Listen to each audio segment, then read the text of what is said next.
In this world, ever since that wild dimensional storm hit, absolute monstrous entities have started popping up everywhere. But honestly, that's not even the craziest part of the story. While everyone else is out there grinding their butts off and risking their lives to cultivate primordial energy, our protagonist is having a laid-back life. He's got his hands on a mysterious phone device that lets him play a game and upgrade his character. And get this, when his game character levels up and gains powers, his real-life skills and abilities get a boost too. So, buckle up and get ready to watch as our guy wrecks the competition and rises to the top, all thanks to the ultimate device he's got in the palm of his hand. In this story, a dimensional storm hit the Earth almost a decade ago, which revealed the existence of gods, fairies, ghosts, monsters, angels, demons, elves, and other legendary beings. These dimensional beings were classified into 4 categories: mortals, legends, epics, and mythicals. Their abilities and destructive powers were beyond human imagination, with humans sitting at the bottom of the mortal class. However, humans could improve their standing by cultivating their primordial energy, or by hunting dimensional beings and stealing their dimensional crystals. The latter method, though, was full of risks, as the areas where these beings were found were extremely dangerous. Once the world-building bit is over, our story starts in a classroom, where this bald teacher is calling out our protagonist, Joe Wen. When our boy doesn't respond to his call, the baldy starts yelling his head off, just like any typical teacher. I mean, his frustration is pretty understandable since this idiot is taking a nap in the middle of class, leaving the teacher wondering why the old principal thought so highly of this lazy guy. The scene flashes back to when the old principal told the bald teacher that there are only 2 types of geniuses. One is our hero of this story, and the other is everyone else. Fast forward to the present, and as soon as our boy hears the bell, he suddenly bolts out of the classroom without a word. The teacher's left scratching his head, thinking maybe the principal misjudged Joe Wen's potential. Meanwhile, our boy dashes down the corridor and bursts outside into the tennis court area. Once he is alone with his phone, he reveals to us that his life has been turned upside down ever since he got this mysterious phone, and the game inside this phone is the reason he's been zoning out in class and skipping his cultivation. All he needs to do is put a drop of his blood on the phone screen to access the hidden game app. Before diving in, he frantically looks around to make sure no one's around. Then, he grabs a needle, pokes his finger, and adds another drop of blood to create a character in the game. As soon as the phone absorbs the blood, the crimson fluid starts to morph into a character, turning into an adorably chibi little avatar that Joe Wen can play with in the game. The game's big selling point is that upgrading this avatar's abilities will also upgrade our boy in real life. No need to risk life and limb for cultivation, as he can just chill and play to improve himself. He quickly finds some monsters in the game and unleashes a flurry of punches with his avatar. He obliterates one ant with his powerful blows, and the other ant also gets a fiery barrage of punches for its trouble. As dusk starts to settle, we catch up with the bald teacher again. He shares that in the Commonwealth, it's pretty rare to find a genius who can cultivate primordial energy at just 16. But he's worried because there aren't many like Joe Wen, who sticks to bitter meditation and hones his chi without any external help. Everyone at Guida High School had high hopes for our boy, believing he'd easily snag first place in the upcoming practical test. A month ago, something happened that shook the school's confidence in Joe Wen. To see what really rattled them, we rewind almost a month and find students gathered around, buzzing with shock.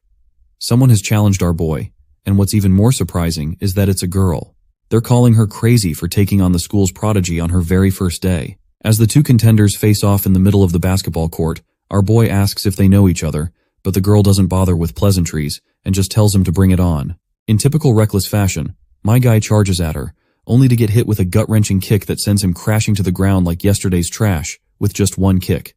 The way she is standing, it's clear she didn't even break a sweat while delivering that kick. The crowd is stunned to see the result of this clash, unable to believe she took him down with a single blow.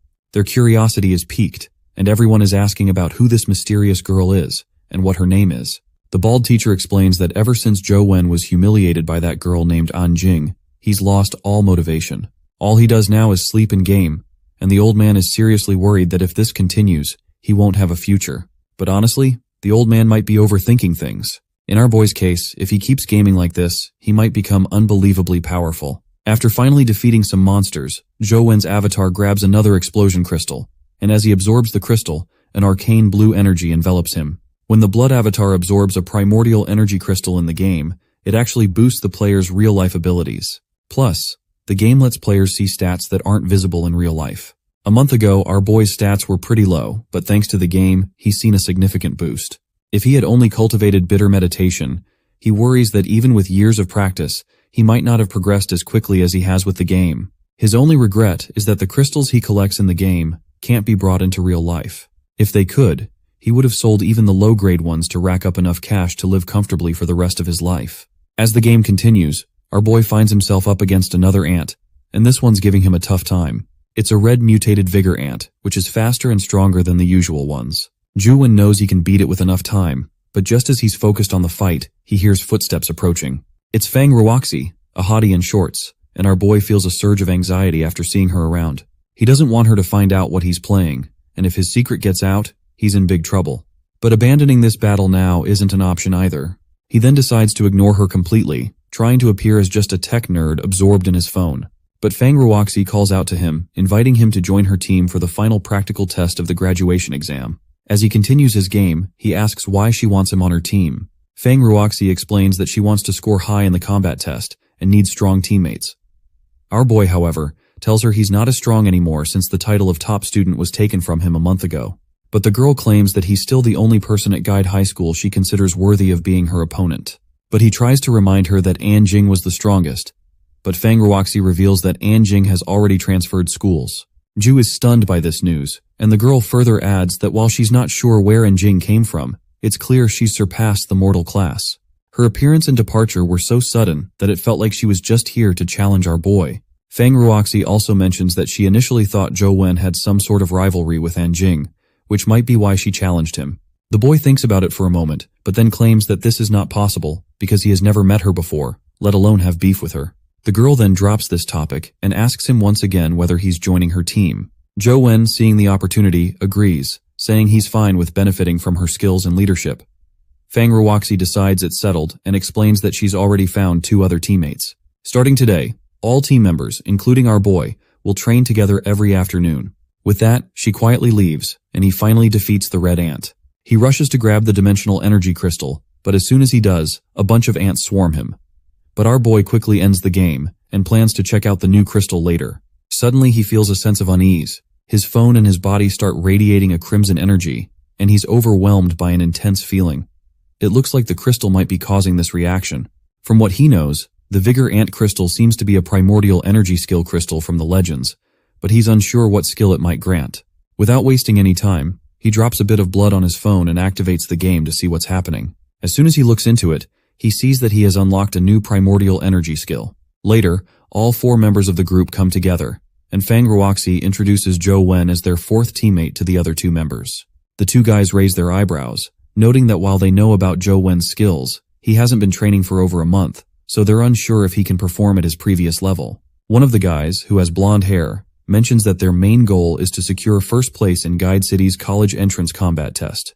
He expresses concern that our boy might not be the best candidate and suggests inviting another guy named Zheng Yi instead. Well, our boy can understand their hesitation to take him in.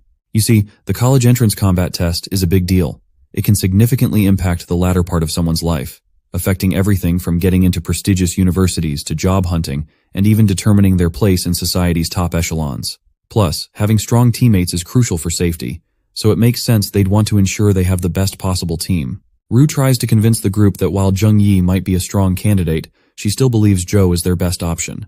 The blonde guy then proposes a simple test to measure their strengths if our boy does not mind. Rue curiously asks what kind of test they're talking about. The blonde guy proudly explains that since he himself is the weakest among the 3 of them, Zhou Wen will spar with him. If our boy wins, he proves he's qualified to join the team. If he loses, he's out. Our boy raises a concern about the risks of combat and the potential for injury, suggesting that no one benefits from getting hurt. But the blonde guy points out that the school's strength measuring devices might give numbers, but those are meaningless. They'll settle this with a straightforward fight, and the one who concedes loses. Hearing this, Rue thinks about how Tian's combat skills stack up against Zhou Wen's, and she is quite concerned for our boy. You see, our boy hasn't used any dimensional crystals to boost his cultivation, and his family is likely poor, so he might not have any key fighting skills at all. Despite her concerns, she's curious to see how he will handle the situation. Meanwhile, Zhou Wen is considering using machines to gauge their strengths, but Tian scoffs, asking if he's afraid. Our boy just scratches his head, secretly worried that he might hurt them with a single punch. In the end, they decide to use the machines.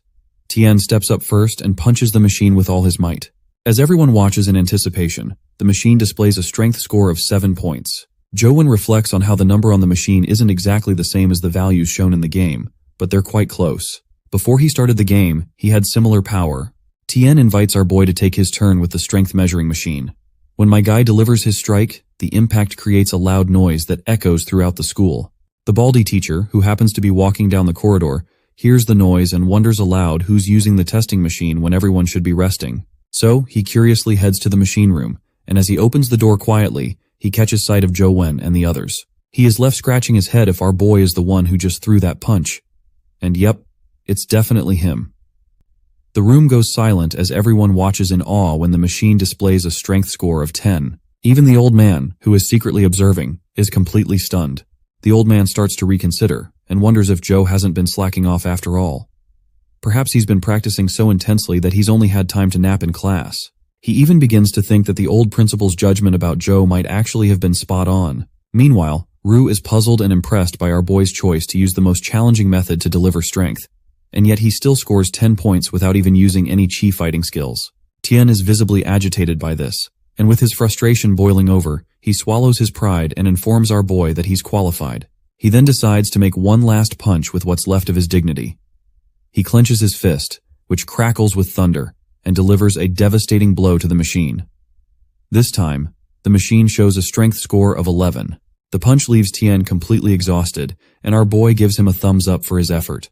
However, Joe appears to be curious about something. Tien tells him to snap out of it, and warns him to either score higher than 11 or face the disgrace of losing. Our boy then asks his friends if the school will make him pay for any damage if he breaks the machine. Blondie confidently reassures him that he'll cover the cost if the machine gets broken. With that in mind, my guy begins to smile, and a yellow energy starts to surround his body as he prepares for his punch. Blondie is pretty sure Joe is just bragging. After all, this machine is meant for serious strength testing and can go up to 20 points.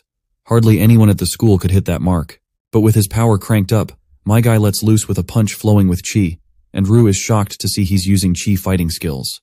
The punch is so intense that the machine starts breaking down, its circuits frying from the sheer power. Everyone watching is stunned as he takes down the machine like it's nothing. The baldy is completely baffled to see this. He is pretty sure that this machine can easily handle strength up to 20 points, and to wreck it like that, you'd need a rank 8 or 9 key fighting skill. At that moment, the baldy's bald head recalls the principal's words about Joe being the ultimate genius, and he has finally started to see why the principal made such a bold statement about our boy. Even Rue has always known our boy is strong, but seeing it in action was a real eye-opener for her. As the evening sets in, our boy takes a leisurely stroll down a quiet city path. While walking, he can't help but remember his fight with Enjing. It baffles him why someone at her legendary level would bother challenging someone still in the Mortal League. He's pretty sure he's never left Guida Province before, so he has no clue when he might have offended her. Out of the blue, his phone rings. It's his dad, asking if he'll be coming to his wedding. The son curiously asks who the lucky bride is. His playboy father quickly sends a photo of a woman with some impressive pair of hooters and asks if his son likes his future stepmother. Well, that's one way to spice up a father-son chat. Anyway, our boy asks when and where the wedding's happening, and his dad casually mentions it'll be in about a week. That's when our boy reminds his father that his college entrance exam happens to be next week, so he can't attend the wedding even though he really wants to. He then asks his dad if there's an iron cookie box in the closet room. His father, clueless as usual, says he has no idea. Joe tells him it's a square iron cookie box about 10 inches long, with a cartoon bear pattern on it. His dad then explains that it's the box of bear cookies he used to eat, but that brand isn't sold anymore. He is really curious about Joe's sudden interest in that box, so he asks why he's bringing it up. Our boy reveals there's a phone inside that cookie box and asks if his dad put it there. His father asks if the phone has a white metal shell, a black screen, no keys, and is about 7 or 8 inches long. When the son confirms, his dad says it belongs to his grandpa. Our guy is totally stunned and asks how his grandpa ended up with the phone. His dad then reveals a wild story about our boy's grandpa. Basically, his grandpa worked as a carpenter during the reconstruction of ancient Guide City. They worked on a ton of old-style wooden buildings. Grandpa was there for over a year, and one night, while a few workers were burning the midnight oil, they discovered an ancient dry well on the construction site. Something was shimmering inside, and they thought they'd hit the jackpot with some kind of treasure.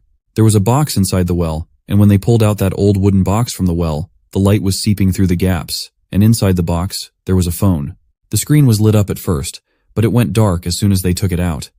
The phone had no keys or charging port, looking like it was completely dead. Everyone was pretty bummed when they found the broken phone.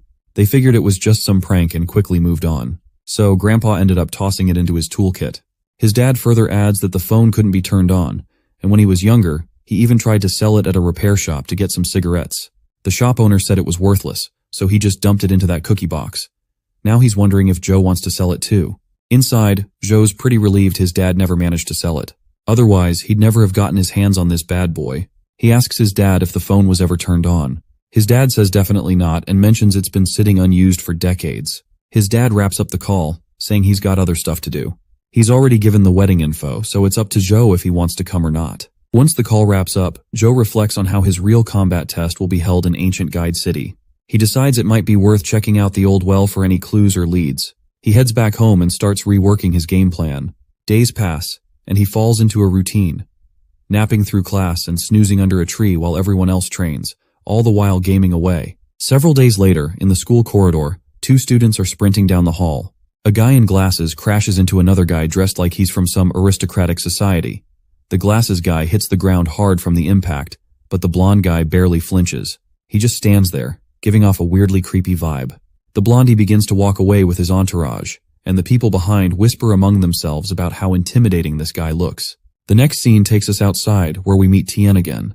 He announces he's quitting the group because a friend has already invited him to another team. With that, he walks off, leaving our boy wondering if Roxy has a backup plan since the test is right around the corner, and finding a new teammate now is nearly impossible. He calls out to his other teammate Li Ju and asks if he knows Tien left the team. Li Ju drops another bomb. He can't team up with our boy either, and asks not to be questioned about why he's quitting. Finally, we meet Roxy, who looks sad and dejected. It's clear why she's upset. Her team's numbers have dwindled. When she spots our boy, she quickly apologizes, but he tells her not to stress. He reveals that he should be the one apologizing because he's the reason everyone is leaving. Apparently there are people out there gunning for him, which is why his teammates left the group. She then points out that she has no clue who our boy has offended, but she's sure that whoever it is holds a lot of power, so he should be careful. He agrees and they part ways. His mind is racing about the upcoming test, and he's stressed about finding trustworthy teammates in time.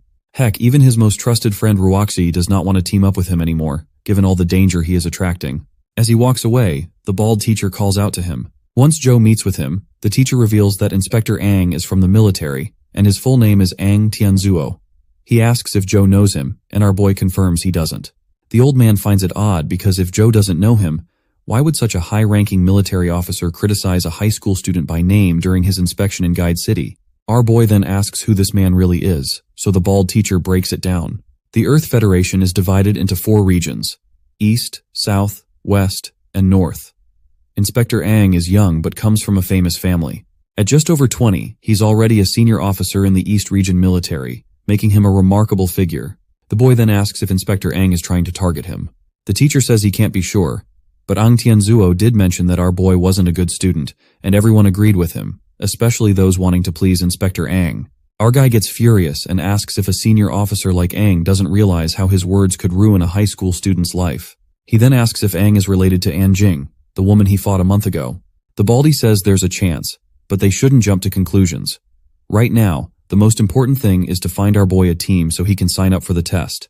The deadline is the day after tomorrow, so there's no time to lose. His teammates can't be just any ordinary students. The old man reveals that there's a student named Li Xuan in their school. If this student accepts our boy and his team, Baldy believes no one will make things difficult for him. However, there's a condition. Our boy has to do his best to help Li Xuan get a good score, and Li Xuan must have the highest score among the 4 team members. The boy asks if the old man is implying he should give his points to this newcomer, to which the old man agrees, stating that this is his only chance to participate in the match. The boy agrees to the terms and tells the old man to contact Li Xuan for him. After that meeting, Joe then calls his father, asking about Inspector Ang Tianzuo and if he knows him. That's when his father drops a bombshell. Ang Tianzuo is actually our boy's brother.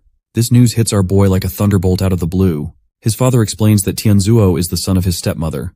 Once his father marries her, Tianzuo will be officially his brother. And as if that wasn't enough, his father also reveals that our boy has a sister named An Jing. It suddenly clicked to our boy why that girl, An Jing, appeared out of nowhere and challenged him in front of the entire school. It was probably just to tarnish his reputation. He quickly asks his dad if those two actually like their new father. In response, the dad claims that they both respect him a lot. After ending the call, the only thing on Joe's mind is why these siblings are trying to mess with him. He wonders if they disapprove of the marriage between his father and their mother. He reflects on how Tianzuo flaunted his authority, tried to block him from joining the exam, and Anjing defeated him with a single hit, all because he's just way too weak to stand against them. Nonetheless, he heads back to his messy, stinky apartment and dives into his game, figuring leveling up is the best way to tackle these problems. After taking down a mutated ant, he gets a special drop, a symbiotic egg. Zhou gets excited to see this, because he knows it's rare for someone at the mortal level to get a symbiotic pet, since most people get theirs at the legendary level. As soon as his blood avatar tries to grab the egg, it starts to crack and hits him right in the chest. Suddenly a voice echoes in his head, calling him master, and pledging loyalty, even saying it would die for him. He feels this intense pain coursing through him, and he quickly sits back on his bed with his head aching like hell. But then, he notices a new tattoo on his hand, and once he checks his mobile phone, he sees he's now got a pet, known as a mutated immense strength ant. This pet can also be used in its symbiotic form as a fist weapon. Excitedly, he covers the windows with curtains for some privacy, and decides to summon his new pet, though he's not quite sure how to go about it. He starts thinking about his pet, and as he concentrates, his hand begins to gather energy. A glove-like weapon starts to form above his hand. It turns out this glove is the symbiotic form of his pet, and is said to enhance the user's abilities. He then decides to summon the mutated immense strength ant itself. As the glove dissolves into mist, the crimson mist begins to shape into the ant.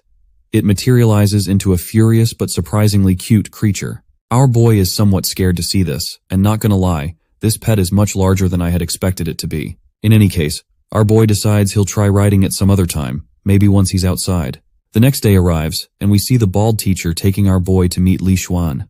The old man reveals that Li Xuan is somewhat pretentious, but assures him that he's not a bad guy. Since they're only working with him for the test, there's nothing to worry about.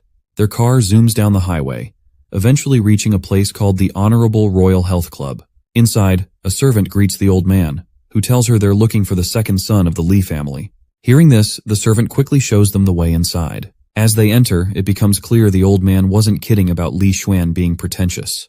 The place is majestic, and the man in question is surrounded by a bunch of girls, looking like a hip-hop rapper who thinks he's on top of the world after earning a few $100,000. Xuan quickly tells Baldy to have a seat and a drink, but the old man refuses and gets straight to the point. He introduces our boy right away, assuring Xuan that this kid is very capable and can easily help him achieve a good score in the exam. Xuan waves off the old man's pitch, saying he trusts Baldy and will take our boy as his teammate for his sake. With that settled, the old man decides to leave, telling both of them to discuss the test details. Before leaving, the old man turns to our boy and tells him to get familiar with Li Xuan and his team because the test is right around the corner. With that, the old man leaves, and Xuan turns to Joe, claiming he's heard about him and that he's apparently the best genius in Guida High School. Our boy just shrugs it off as a rumor and tells him not to take it seriously. Li Xuan agrees, and points out that it's impossible to have geniuses in a small province like this one. He then reminds our boy that if he were a genius, he wouldn't have been defeated by Anjing with one move. He then tells Joe that he doesn't have to participate in any teamwork training. All he needs to do is follow commands and not cause any trouble. He then offers Joe a challenge. If he can finish an entire bottle of alcohol in one go, he'll let Joe choose any girl he desires from the club. Joe just keeps his eyes glued to his mobile, barely looking up, and says he doesn't drink. It seems this playboy isn't too thrilled with Joe's attitude and starts wondering if Baldy, who begged him to take on this good-for-nothing dude, was worth it. To mess with Joe, Li Xuan tells one of the girls to entertain our boy. The girl calls Xuan a naughty boy for being so mischievous, then starts hovering around Joe. She tries to grab his attention with her big hooters and somewhat average looks, but Joe doesn't take his eyes off his device. As she gets physical and tries to touch him, it becomes clear that our boy is way too busy to deal with this silver-winged mosquito monster. He's doing his best to stay focused, but the woman is persistent and starts to get on his nerves. As she bothers him and forces him to look at her, his game avatar finds itself in trouble. Just before he's about to lose the game, he flings the annoying woman away like a true Gigachad and quickly maneuvers his avatar out of danger. The playboy nearly chokes on his drink, stunned that our boy literally tossed the woman aside just to save his game. Everyone bursts into laughter at the absurdity of it all. It looks like our boy has finally lost his game and isn't feeling too great about it. On the other hand, it seems like Xuan is starting to take a liking to our boy. As night falls, the room is littered with empty bottles and shot glasses. Li Xuan is sound asleep in his bed with his girl, but as we take a closer look, it looks like he is still awake. Meanwhile, Joe is still deeply engrossed in his game, determined to beat the silver-winged mosquito.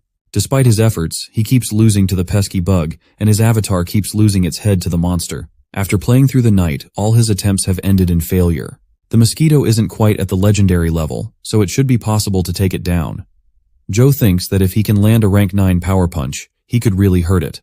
But since the punch takes forever to execute, he's wondering if he can mix it with some high-speed move. Since his game character is based on him, Joe figures that if he improves his real-life power punch, the game character will sync up with those gains. He starts practicing his punch, hoping to boost his in-game performance.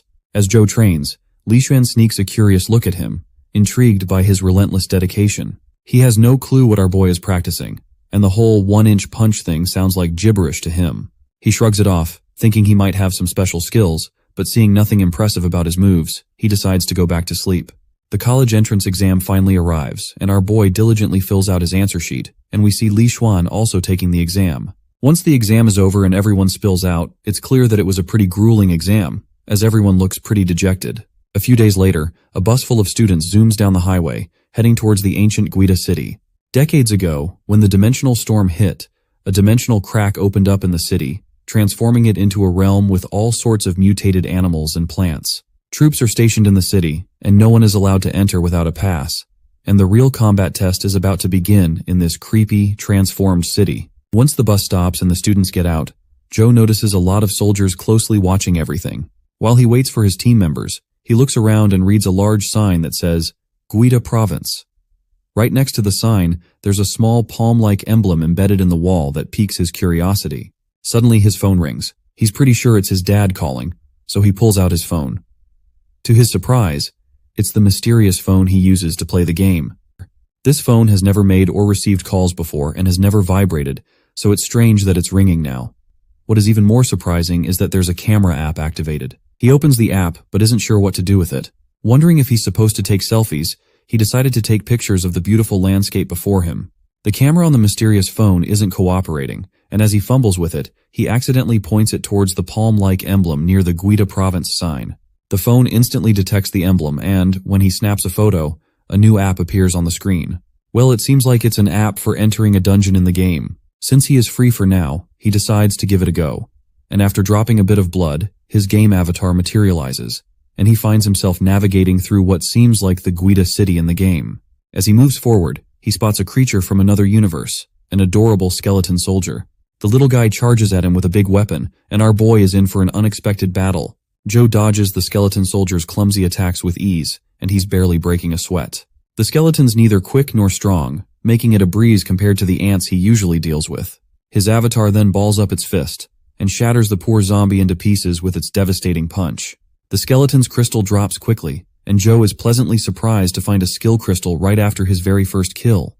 He hits the absorb button, and the crystal's power starts flowing into him. It's not as painful as he'd expected, much smoother than his previous experiences with skill absorption. The system then pops up, announcing that he's acquired the Skeleton Palm skill, with a key consumption of just 1 point. Looks like Joe's off to a solid start. But he does not seem too thrilled though, because he remembers that skeleton soldiers are mostly low level and their skills are basic, consuming minimal chi. Still, he decides to push on and see what his new skill can really do. He quickly summons his mutated immense strength ant with a burst of light and hops onto its back. The ant charges through the ancient city, its speed impressive as it plows deeper into the area, and shortly after, he encounters more skeleton zombies. He slices through them effortlessly, treating them like mere practice dummies. He is sure that each kill is going to rack up more crystals, so he is enjoying the thrill of the hunt. After a while, our boy's excitement dwindles as he realizes he hasn't gained anything, despite having taken down a ton of skeleton soldiers. As he ventures further into the dungeon, he encounters something unexpected. A bunch of little skeleton zombies guarding the final boss. A much larger skeleton seated atop a horse. The skeleton knight wastes no time, moving with incredible speed and landing a solid hit that pierces through Joe's avatar, killing him instantly. When the game ends, he looks back at the emblem near the signboard and is certain that beyond that door, Guida Province holds many more mysteries. Suddenly someone appears behind him. As soon as he turns around, he sees his stepsister, who, as usual, doesn't seem particularly thrilled to see him. Shortly after, we see Joe holding a pen drive, and we are not sure how he got this little thing. The scene then flashes back to when his stepsister had swung her fist at him, stopping just before his face. She told him that their father had asked her to deliver something to him and quickly handed over the pen drive. As she leaves, she wonders aloud how their father is wasting his efforts on someone like Joe, calling him a loser and saying he'll never be a true member of the Yang family, because no one in her family is as useless and weak as he is. Our boy is kinda puzzled about when he became a member of her family. Just as he's lost in thought, he hears a call from Xuan. As he turns around, he sees Xuan finally arriving with the other 2 team members. My guy is dressed so casually that he looks like he's here for a beach party rather than a serious exam. The playboy then puts a hand on Joe's shoulder and tells him not to worry about a thing, as his goons will handle everything. The 2 lackeys quickly agree, with one of them even boasting that he could single-handedly take down all of Guida province for his boss. Xuan doesn't seem too impressed with his lackey's overconfidence. The other one, wearing a black hat, steps forward and promises that they'll do their best and nothing will go wrong. Seeing this, Joe quickly realizes that Xuan is intentionally keeping himself and our boy out of the action, planning to use these 2 goons as pawns. The time for the test finally arrives, and a soldier tells everyone to report to the invigilator.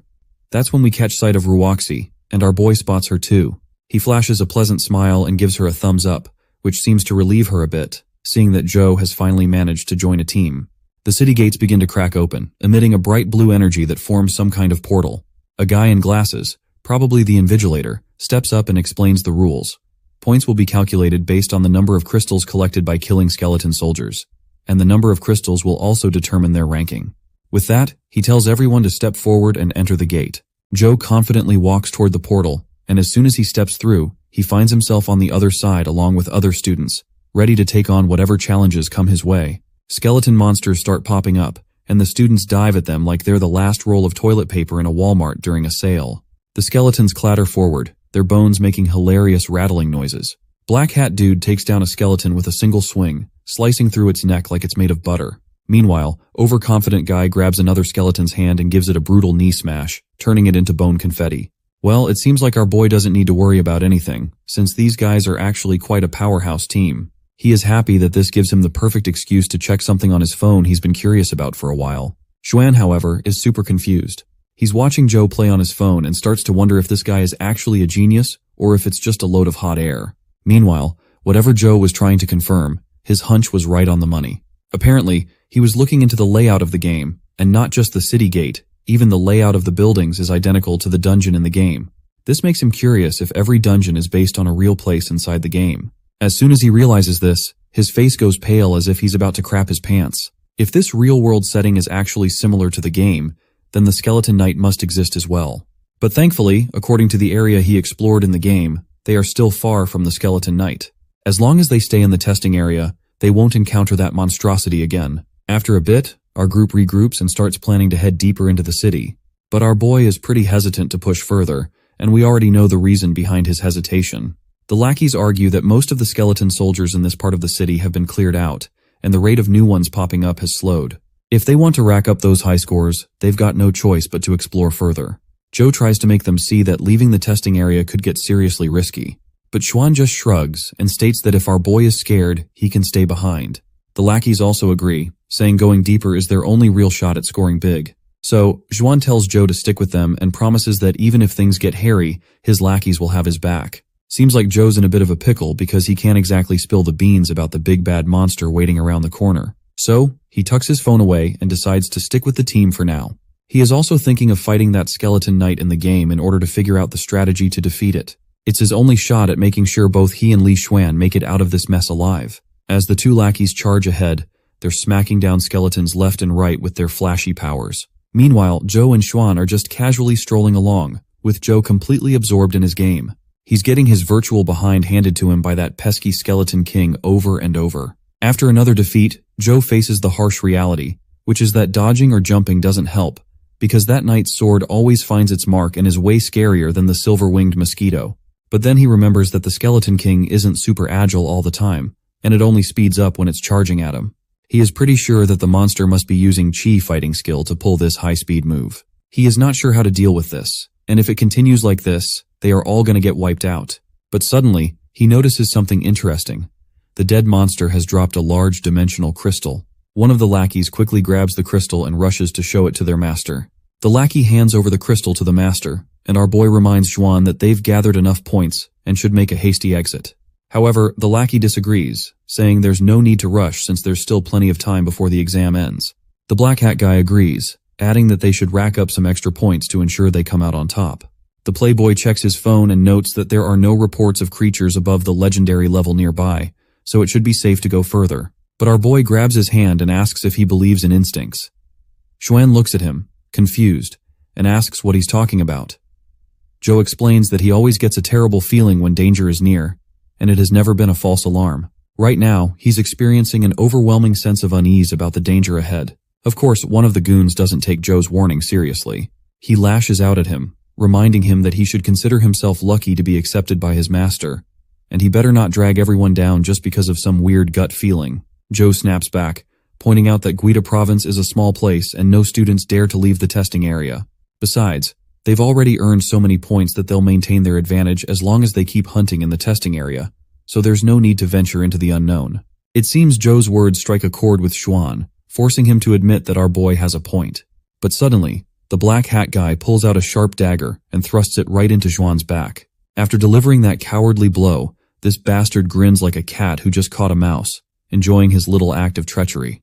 The blonde lackey tries to step in to protect his master, but ends up getting taken down by the black hat guy too. With a menacing look in his eyes, the black hat guy tells his fallen comrades to just die like dogs. The playboy admits he didn't see that coming, and in an instant his wound heals completely, and he looks at the treacherous black hat guy, asking if he was sent by his brother.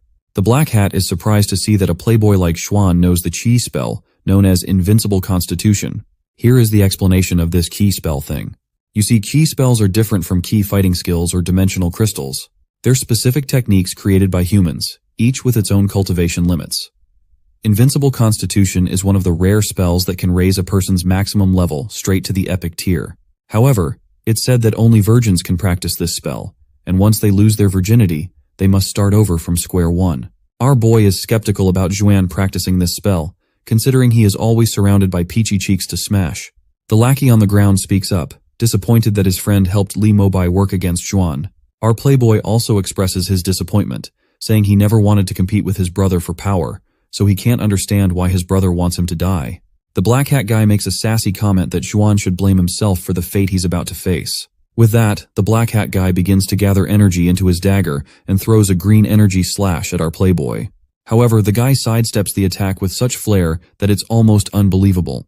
Our boy and the other lackey are stunned when they spot a giant snake, known as the explosive scale snake. It becomes clear that the black hat guy is not an ordinary opponent, as no one could summon a legendary level creature like this. Meanwhile, Xuan just stands there like he couldn't care less. He casually explains that legendary level pets can be hatched if someone at that level is willing to pay a hefty price to transfer the creature's symbiotic egg. The scrawny trader looks impressed by all the knowledge our playboy has been dropping, but he quickly picks up his momentum and lunges at Xuan with a dagger.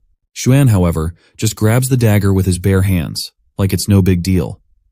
The black hat guy's jaw drops at the sight, because he's clearly not ready for this level of badassery. Our playboy's calm face turns into something straight out of a dark fantasy. With a simple flick, he unleashes a massive energy explosion, sending the scrawny guy skidding across the ground. It's clear now that Xuan's not just some pretty face. He's packing serious heat with his legendary level creature. As he walks forward, crackling with dark energy and looking like he stepped out of a Dark Souls game, the scene is set for an epic showdown. He gives off terrifying vibes to the black hat, who quickly starts retreating like his life depends on it, which it kinda does. But Xuan isn't about to let him off easy. He leaps ahead and starts chasing that guy down. Meanwhile, Joe is also trying to keep up, but they're just way too fast, and he eventually loses sight of them. The lackey behind tells Joe to keep chasing because he's gotta help Xuan at all costs. Joe replies, "Yeah, you go ahead, I'll catch up." The blonde lackey gets all huffy, calls Joe a coward, and keeps marching forward, searching for his boss. Joe knows that even if he did chase after them, he wouldn't be much help. Both Xuan and Jiang Ho have legendary level creatures, which he definitely doesn't have. Right now, his main concern is the Skeleton Knight, and he's pretty sure it'll be game over if they bump into that monster. So, the only way to help Li Xuan is to find a way to handle this Skeleton Knight. Joe pinches his thumb again, drops a bit of blood, and his avatar finally comes back. He's determined to face off against this knight and figure out a way to deal with it in real life. The Skeleton Knight quickly starts charging at him on its horse, and that's when Joe realizes that running is useless. Once that knight begins its charge, it's next to impossible to dodge the attack. So, he quickly leaps forward toward the knight, catching this empty-headed monster off guard. The knight seems pissed and starts throwing his spear-like weapon around, trying to hit Joe. But our guy isn't just standing around like a sitting duck. He keeps moving, running circles around the knight who's perched on his horse, desperately trying to land a hit. As the action intensifies, Joe keeps dodging left and right. That's when the skeleton knight uses its trump card and lands a solid hit right into the avatar's chest. The reason he got hit is that he got distracted by the commotion nearby, and he's pretty sure Xuan has finally encountered the Skeleton King. He puts his phone back into his pocket and recalls his previous experience with the knight. He remembers that in the previous game, the skeleton knight was powerful, but had a blind spot that could be attacked near his skeleton horse. As long as they take full advantage of it, they'll make it out alive for sure. As he makes his way through, he spots rubble, a clear sign that the fighters must be nearby. After a little walk, he finally finds them. He quickly catches up and asks his friends if they're all right. The armored playboy responds that saying they're all right would be an overstatement because this skeleton monster is on a whole other level. Ju is absolutely terrified to see the skeleton knight in person. It looks way scarier than the one he saw in the game. He also notices that the black hat is standing behind the skeleton knight. He is blown away to see that the skeleton is not attacking the black hat. But then, he notices the armor the black hat is wearing, which must be why the skeleton knight is ignoring him completely. By the way, this black hat dude is Zhang Hao, and Joe finds it really concerning that Xuan's brother must be incredibly rich to afford to equip this black hat dude with so many legendary level creatures. The knight quickly recognizes our party as a threat and starts charging at them on his horse. But the playboy jumps in and tells everyone to stand back, quickly raising his shield before the skeleton can strike. When their attacks clash, there's an explosion of power that sends shockwaves so intense that the guy standing next to Joe gets flung like a mosquito, hitting the floor with a resounding thud. He starts coughing violently, but insists he's fine, despite the obvious pain. As the dust settles, we see the Skeleton King and Playboy locked in a deadlock. That's when the Playboy notices a sneaky attack coming his way, and it's the same explosive snake from Zhang Hao. But Xuan quickly raises his shield, stopping the monster dead in its tracks. Zhang Hao retracts his snake and starts grinning maniacally, saying he's excited to see how Xuan will handle both threats at once. While the Skeleton Knight continues trying to take down Playboy, this cocky goon charges at him as well, making things even worse for Xuan. His armor is starting to crack under the relentless attacks, and it's looking like he's having a really rough time. Joe then asks the Playboy how long it will take him to defeat Jiang if he distracts the Skeleton King for the time being. In response, Xuan proudly claims that it won't take him more than 2 minutes, and he is totally sure of himself. On the other hand, the lackey just laughs inwardly. He's convinced that Joe is just a mortal level, so there's no way he can survive the Skeleton Knight's attacks. If Joe tries to take him on, it's pretty much a death wish. But well, our guy makes a dramatic show of taking off his coat, striking a clear stance, and then leaps right behind the Skeleton King. He casually provokes the skeleton, inviting him to a fight. The empty head falls for the bait, and quickly stands in front of our boy. Without wasting any time, he lunges at him, but our guy sidesteps the first attack. He notices that the attack is pretty similar to what he faced in the game. However, as the horse takes another step, its massive leg shatters the ground on impact. Our guy quickly rolls to avoid a direct hit and starts dashing around like a madman to stay out of harm's way. Joe realizes that unlike the Skeleton Knight in the game, this one in real life is way more agile while attacking. Their back and forth continues, and as the knight keeps trying to tag him, our guy keeps dodging left and right, staying just out of reach. He then balls up his fist and lands a solid punch right into the horse's ribs. But it's clear that his punch is about as effective as a mosquito bite on an elephant. The Skeleton King seems to be having a good time poking at this weakling, while our boy tries to figure out if the skeleton has any weak spots. Meanwhile, the other blondie finally gets to his feet, feeling pretty pathetic because our guy has managed to stall the Skeleton Knight even without a symbiotic pet. Even the black hat dude is totally baffled to see that our boy can keep up with this monster quite easily. Just then, Xuan reminds this black hat that it's unwise to let oneself get distracted. He delivers a devastating blow right to the bastard's face, which sends him flying like a rag doll. Surprisingly enough, the dude manages to regain its footing and challenges Xuan, making it clear that he won't back down unless he's killed or he's taken out his opponent. The back and forth of their blows continues once again, and our playboy is pretty okay if this black hat dude really desperately wants to get killed. Seems like the black hat has finally been overwhelmed, and that last attack by our armored hero finishes the fight, leaving this shithead coughing up blood, and his symbiotic pet also begins to shatter. But well, this dude appears to be really stubborn, and he quickly gets back on his knees and uses his other snake pet to distract Xuan once again. Once the playboy is distracted, this black hat scumbag tries to ambush our boy from behind.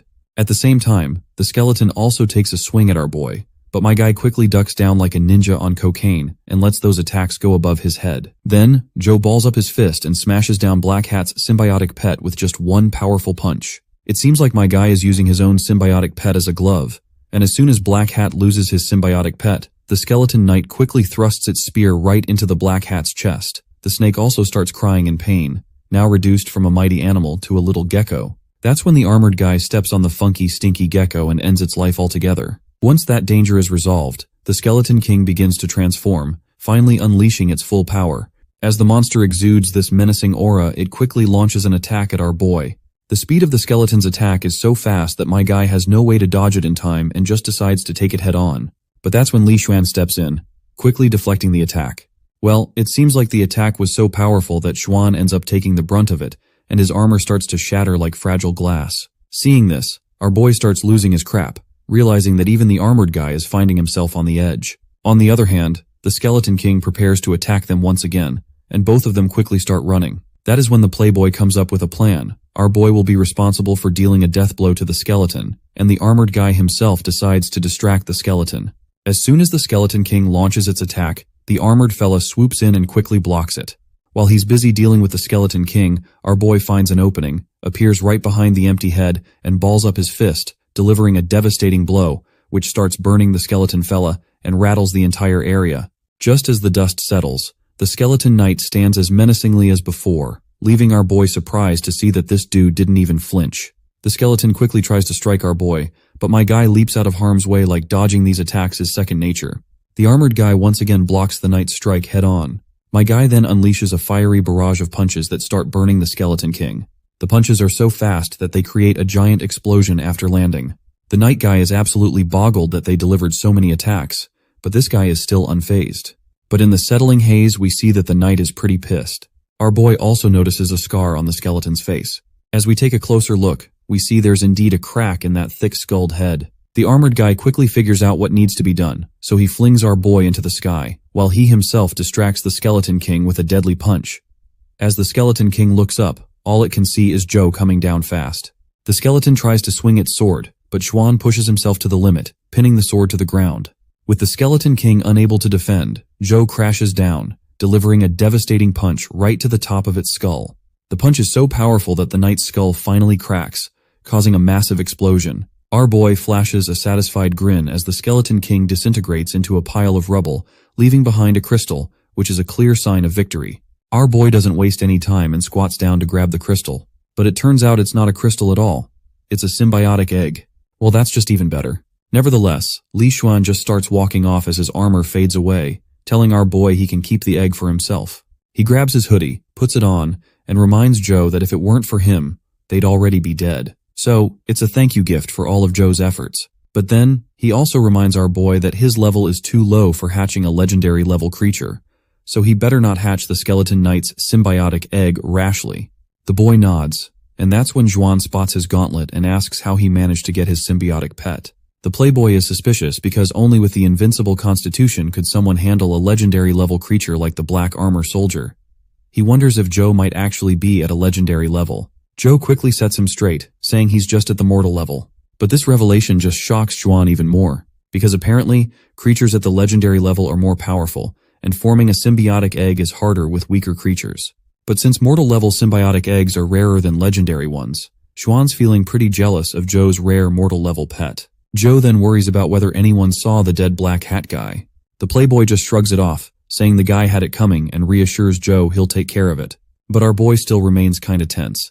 So the playboy gives him a reassuring pat on the shoulder and tells him to relax. He promises that once they get out of here, Joe can apply to whatever college he wants, and he guarantees to help him with that. They both walk out of the portal with their injured companion, and Xuan quickly fills the instructor in on what happened inside the gate. Once everything is settled, Xuan decides to leave, and Joe exchanges last goodbyes. While the playboy zooms out in his private car, Joe takes the bus back to the city. When the bus arrives, he steps outside, feeling really cold and a bit anemic, probably due to losing too much blood during the game. He decides to help himself with some iron-rich food. As Joe walks down the street, he accidentally kicks a person on the ground who's smeared in blood. Initially, he's shocked, thinking he's found a dead body, But the mysterious man quickly sits up and reassures Joe that he's still alive, just dealing with some nagging pain.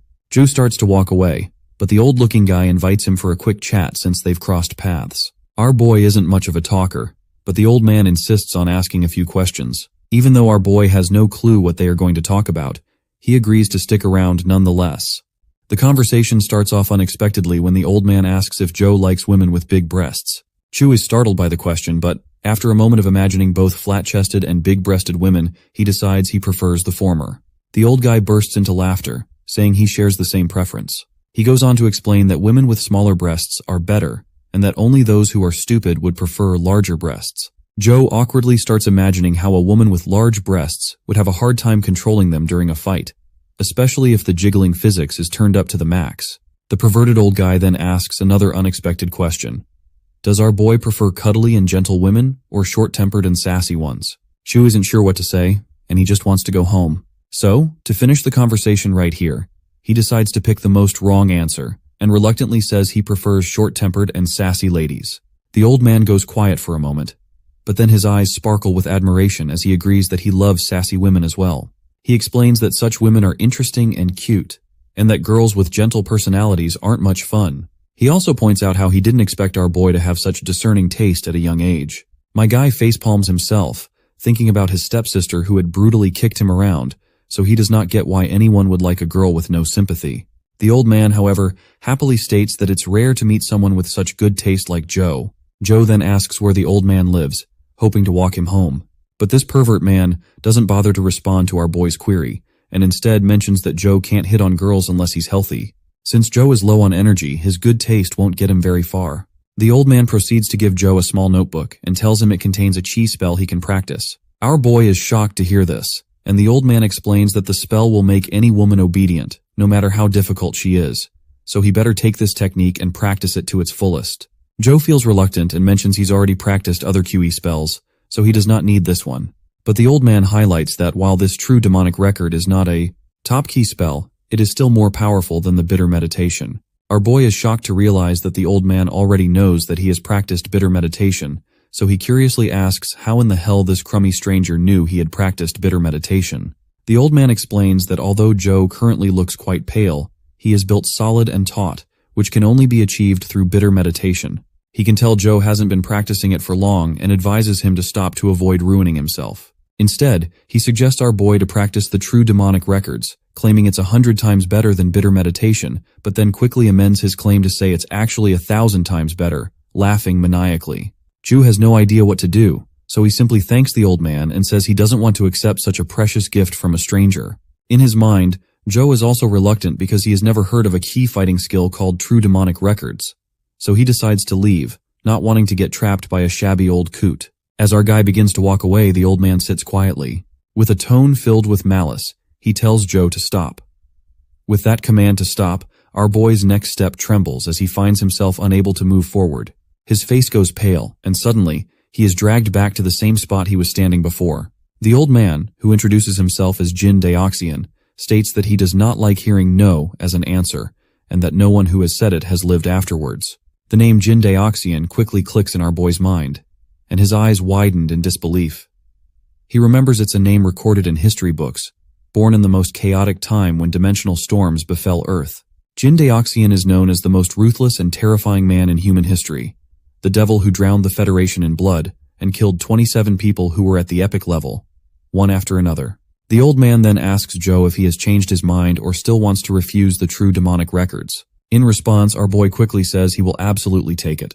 The old man finds it odd that he agreed to take them so easily and curiously asks if he is bluffing or actually wants it, since our boy had already said before that he would never learn the true demonic records. While my guy does not say it out loud, he admits to himself that he has no intention of learning them. He knows that if he did, he would end up being wanted by the Federation just like this old coot. Jin then decides not to give the true demonic records to Joe, believing that even if he did, Joe wouldn't practice it. Jin rummages through his coat and turns to our boy once again, telling him that he has another key spell that is actually really fun. He pulls out another short notebook and asks him if he would like to practice it. Joe looks sheepishly at the notebook and does not protest like before. The pervert then forcefully puts the notes into Joe's hands and warns him not to refuse this time, or else there might be severe consequences. With that, the old man Jin begins to leave and vanishes into the bustling streets of the city, leaving our boy alone with a lot of questions. As he is standing there, he wonders if he's still being watched by that man. He looks at the notebook in his hand and wonders how he ended up taking it with him. Just then, he begins to sneeze and quickly starts running toward home. As he walks, he spots a few officers talking among themselves. One asks if the reaction was detected around this area, and a woman with a red head agrees. The officer tells her to search around here and stay in touch. Our boy looks at them and notices their badges. It doesn't take him long to recognize that these people are from the Federation. He suspects they might be looking for Jin Daoxian, whom he met just a while ago. But he just keeps walking, thinking it doesn't have anything to do with him, so he doesn't care. Once he's back home, the first thing he does is make sure to take a bath. As he soaks, he reflects on how wacky today has been. First, Xuan got ambushed by his own friend, and then, on his way back home, Zhou coincidentally came across the legendary devil Jin Daoxian. All he wanted was to get cozy in his room and play his game to the fullest. He then looks at the chi spell notes that Jin gave him and wonders if they will be of any help. Nonetheless, he falls into his bed for some good sleep. Just as his mind drifts into the realm of dreams, he begins to see monsters surrounding him from every side. The dream is so overwhelming that he jolts awake in his bed, utterly sweating profusely. He quickly stands up with his shaky body and begins to puke into the toilet, his head spinning from the intense pain. He has no clue what's going on with him. Suddenly, his eyes fall on the key spell notes that the old man gave him, and he notices some words flashing on the page, which says, Lost Immortal Sutra. He quickly grabs the notes and thoroughly scans them from all angles, but he finds nothing unusual. Well, this makes him only think if he's really just anemic. As the sun begins to rise, signaling the start of a new day, he washes his face and looks at himself in the mirror. He feels more refreshed and awake. He then decides to start his day with some game time. He grabs his phone, pinches his finger, and puts a few drops of blood on the screen, and his avatar quickly loads up. Once inside the game, he's surprised to see that the Skeleton Knight is still there, and this only means that the monsters in the game and those in real life don't affect each other. Well, it seems like this is a welcome discovery because it gives him another chance to give it a go. The monster charges at him again, and once more, our boy finds himself defeated by the Skeleton Knight. After hours of playing, he's utterly exhausted. The boss is weaker than the real-life counterpart, but without the Zhuan's help, he's struggling to find a way to defeat it. The only option now is to perfect his positioning and keep trying. Results might take days, and he's unsure how much blood he'll lose in the process. To get a sense of the blood loss, he looks up information online, but the sheer amount of data is overwhelming. So, in a classic move, he decides to keep it simple and just munch on some nuts for a quick energy boost. Other than that, he could simply avoid being killed to deal with his blood loss issue. Still, he decides to buy some food first before grinding again in the following days. He puts on his jacket and heads to a nearby grocery store, picking up all the healthy options to ensure he gets enough nutrients. Back home, Joe starts grinding once more, and during this intense period of gameplay, he piles up cans of food beside him. Well, it seems like he did not pick the healthy options after all. After many attempts, he finally begins to match the Skeleton Knight. He finds an opening while he is airborne and smashes the monster's skull into smithereens. This kill drops a dimensional crystal of level 13, which boosts speed. Joe proudly takes his reward, but when he checks his stats, he sees his speed points only increase by a few, bringing it up to 9. He finds it odd since it should have gone up to 13, but it seems he's reached the limit for his current level. Our boy is mulling over the idea of using bitter meditation to reach the legendary level, but as Jing Daoxian said, bitter meditation is nothing compared to invincible constitution. He's itching to learn a higher level Kuai fighting skill, so he's wondering if he should give the spell try which Jing Daoxian gave it to him. That's when something unexpected clicks in his mind. He quickly hops onto his chair, boots up his PC, and plugs in that pen drive his stepsister delivered and his dad sent. He's thinking there might be a key spell on it, but he shrugs it off, thinking it's unlikely. But as soon as the system reads the pen drive, we see that there's indeed a spell called Sun Shooting. His jaw drops to see this, and he pinches himself to make sure he's not dreaming. You see, both the Sun Shooting spell and Invincible Constitution can help people reach the legendary level and beyond, and they're mainly used for attacks. The Sun Shooting spell is less demanding than Invincible Constitution, and it appears to be a family key spell from someone in the Federation. He has no clue where his father got this. He wonders if he got hand on the Sun Shooting spell through Aang family's connections, and paid it to acquire it. By the way, Aang family is our boy's step-family. But he quickly shrugs off the thought, convincing himself his father isn't the type to go to such lengths for something like this. Just then, his father's phone rings, and it's our boy calling. The father is curious why his son would call at this hour, and when he picks up, our boy throws him off by asking if he's still in one piece.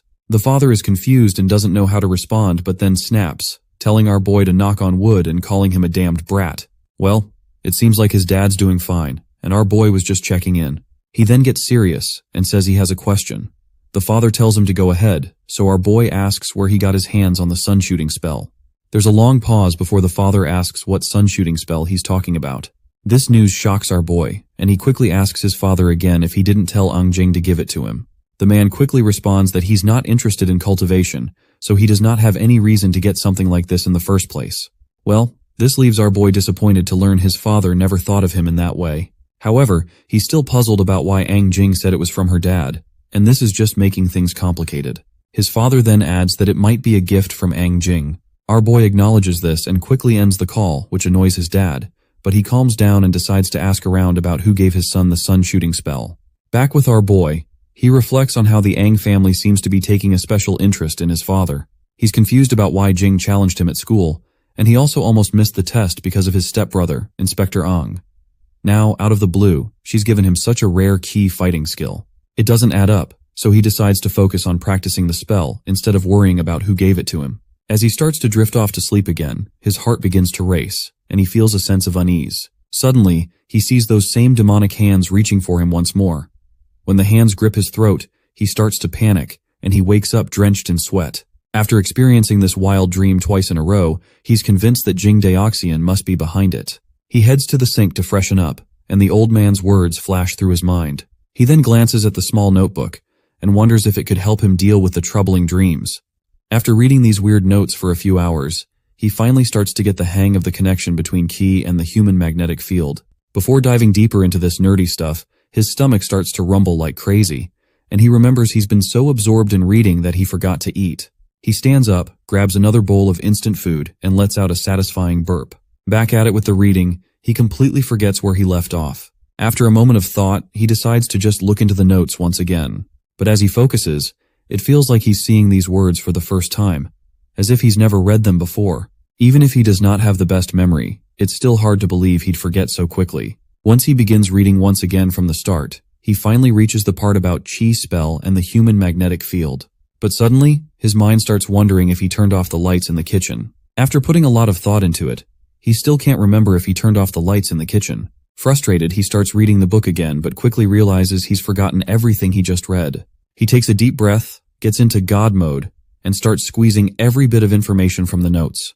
Despite his best efforts to concentrate, he still gets distracted and forgets everything he had remembered. This is the strangest thing happening to him. Every time he gets distracted, he forgets all the previous content he read, but he remains determined, goes back into God mode, and decides to copy the contents of the notes into a book. But as soon as he puts pen to paper, he forgets everything again. He then tries to take a photo of the notes, but that attempt fails too. The capture doesn't pick up the text. He finds it really weird and wonders if putting the book away will make everything go back to normal. Just then, his phone rings with an unknown caller tag. He picks it up, and it's Xuan on the other end, asking if he's decided which university he'll be attending next. Seems like this idiot was so engrossed in his gaming lately that he completely forgot the results would be announced today. Xuan then asks if he wants to go to the same university as him. Our boy asks which one he is talking about. Looks like Li Xuan is in the #1 spot, and our boy Joe has scored second. So, with their positions in mind, the playboy proudly announces that they're going to Sunset College. That rings a bell for Joe because he's heard that Sunset College recently discovered a new dimensional realm and a symbiotic pet, making it a top choice for enrollment. But that is when he starts to panic when he realizes that Liu Yang is the turf of the Ang family, and he probably doesn't want to get tangled up with his siblings. Nonetheless, he dives back into his gaming session. While playing, he's up against some kind of mosquito enemy. He gathers fire in his fist and throws it at the pesky insect, but the mosquito quickly avoids the attack and slices him in half. He is frustrated to see that even after defeating the Skeleton King, he still can't defeat this little critter. He didn't expect to still be struggling against the silver-winged mosquito. The fact that it's so fast and can fly makes it nearly impossible to catch. A sudden knock on the door interrupts his thoughts. He quickly heads to the door to see who it might be. When he opens it, he's surprised to find Li Xuan standing outside. It's pretty odd to see him on his doorstep so early in the morning. But this playboy doesn't even bother to ask for permission and just walks inside the home. Our boy finally asks Xuan what the hell he's doing here and mentions that he still hasn't decided if he wants to go to Sunset College. Xuan then offers him a book, telling him to take a look. Joe flips through the pages and asks what it is. The playboy then reveals that it's a secret document from Sunset College and tells him to examine it closely. As our boy takes a look at the papers, the playboy points to a drawing and explains that it's a creature from a dimensional realm in its visceral form. He boasts that this type of creature recently appeared in the dimensional realm discovered by Sunset College. Our boy feels a bit creeped out by Juan's overenthusiasm and asks what's so special about it. The poor playboy quickly feels disappointed and a bit irritated by the question. So, he snaps at our boy, asking if he even understands the significance of this kind of symbiotic pet. He explains that if Joe were to lose his heart in battle, this creature could quickly replace it, essentially giving him a second chance at life. Even after hearing all this, our boy still feels pretty clueless, which is really bugging Juan. Our boy does understand the significance of this symbiotic pet, but isn't thrilled about being surprised by everything. Xuan reveals that the dimensional realm is under the jurisdiction of Sunset College, so only people from that college can access it.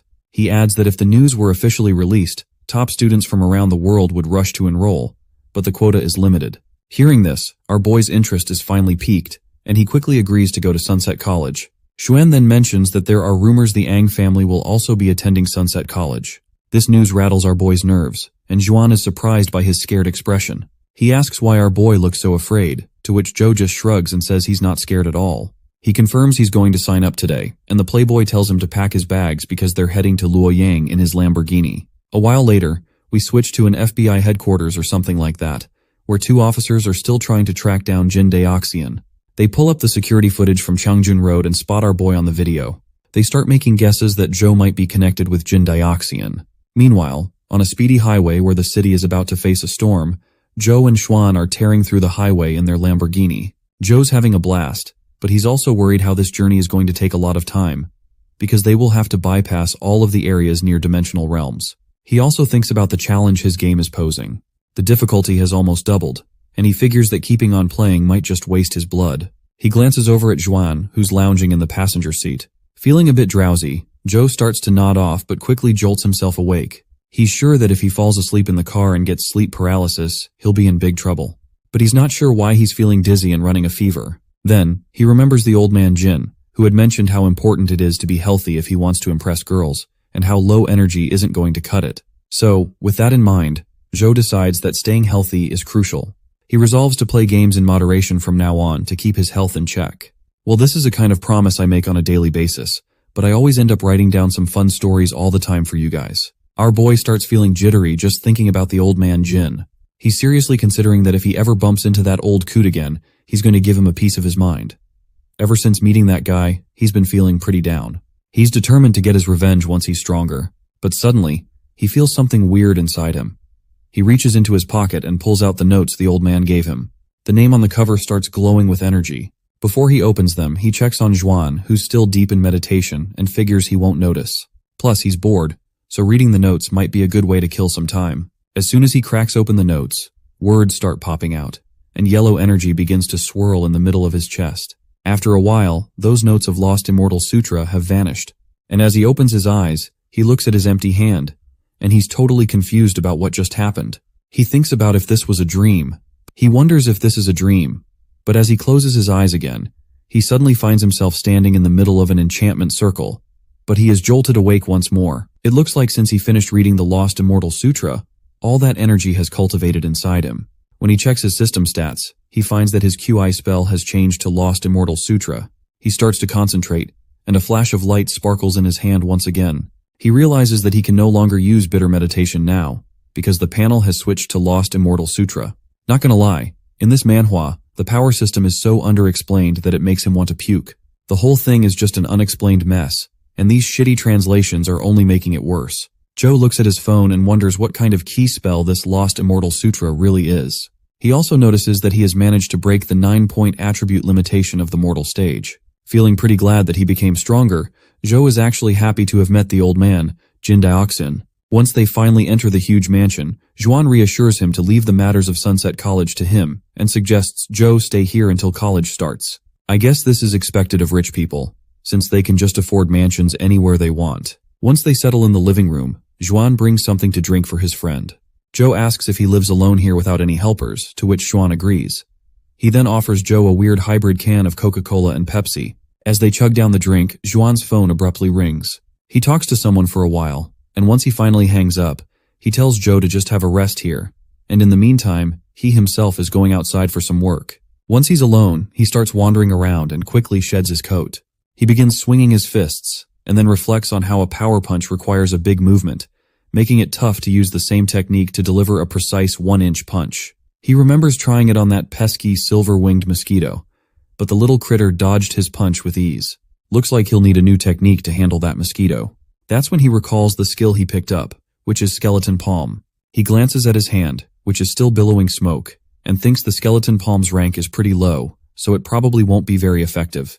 But he decides to train with it anyway, and as soon as he swings his hand, a gust of wind blades zooms around the area. He notices that this move is quite fast, making the skeleton palm a surprisingly good match for his 1-inch punch. So, he keeps training, pushing himself until he's utterly exhausted. He realizes that although it's a rank 1 QI fighting skill, it surprisingly consumes a lot of ki. Deciding to test it out in the game, he grabs his phone, puts some blood on it, and his avatar appears right away. Hilariously, his avatar lands right on top of a mutated ant.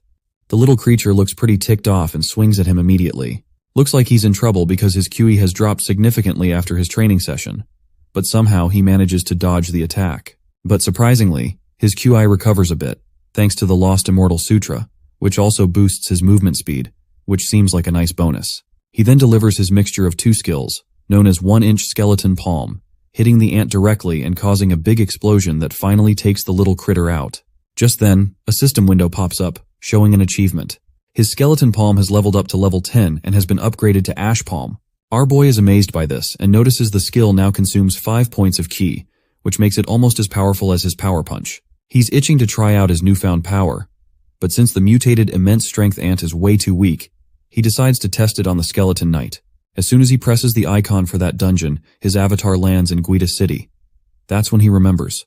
Since he's already beaten the skeleton knight, he'll only get another shot at the skeleton king if he dies and respawns. So, reluctantly, he lets those little skeletons take him out. After a lot of messing around with his new skills, he finally gets the hang of the skeleton knight's attack patterns. Apparently, he started using his high speed to dodge and strike the skeleton knight from behind with his ash palm technique. That single attack shatters the skeleton's head into smithereens. After a while, a lady steps into the mansion. As soon as she sees him down there, she calls out, and her stern call wakes our boy up. He is startled and quickly sits up, asking who she is. The lady demands to know why he's alone and where Li Xuan is. He mentions that Li Xuan is out, which makes the girl assume he must have been hanging around with some girls or shady people again. She curses him for always avoiding her whenever she tries to reach out. With that odd remark, she turns to leave, leaving our boy more confused than ever. But then she suddenly stops, grabs his hand, and tells him he can serve as a stopgap. And with that, she starts dragging him along, even without his permission. The girl turns to him again and reminds him that she's Li Xuan's older sister. Since he's a friend of her brother, she wants to ask him for a favor. Well, come to think of it, our boy remembers that Xuan is indeed his friend now, thanks to all the help and favors they are doing to each other. But he'd rather avoid any trouble and just enjoy some alone time to play games. As he mutters this to himself, the girl asks what he's talking about, and he quickly brushes it off, saying it's nothing. She then tells him to get cleaned up and dress properly. He agrees, and a while later, they find themselves at Sunset College's pet arena. The place is buzzing with lights, almost like stepping into a neon city. Once they arrive, they get off their heavy bike and meet 2 girls who are already there. The lady tells him he doesn't need to do anything, as he can just stand aside and cheer for her. The boy agrees and quickly starts playing his favorite game, which annoys the lady pretty much. As more people start to gather, someone expresses their amazement at seeing Li Xuan's sister arrive. They wonder aloud why Xuan himself isn't here, and the guy standing with his girlfriend smugly jokes that maybe Xuan is just scared. Li Xuan's sister cuts him off, telling him to cut the crap because she can handle them all on her own. She then turns to the lady standing beside this guy, addressing her as Sume, and reminds her that since they defeated the mutated ancient warhorse together, why is she trying to take the symbiotic egg for herself? Sume begins pretending to be frightened, and while hiding behind her boyfriend, she claims that she delivered the final fatal blow, and thus, the egg rightfully belongs to her. That is when her boyfriend chimes in, reminding everyone that they agreed to fight among themselves, and whoever wins will take that symbiotic egg. So he says she better hold her horses before pointing fingers. The sister then addresses Gao Yang, suggesting it might be better for him to just hand over the egg without a fight, given they already know who's going to win this showdown. By the way, our girl's name is Wei Yang, but Gao Yang's arrogance is on another level. He labels her as his junior and declares he won't fight her himself, claiming it would be an unfair advantage.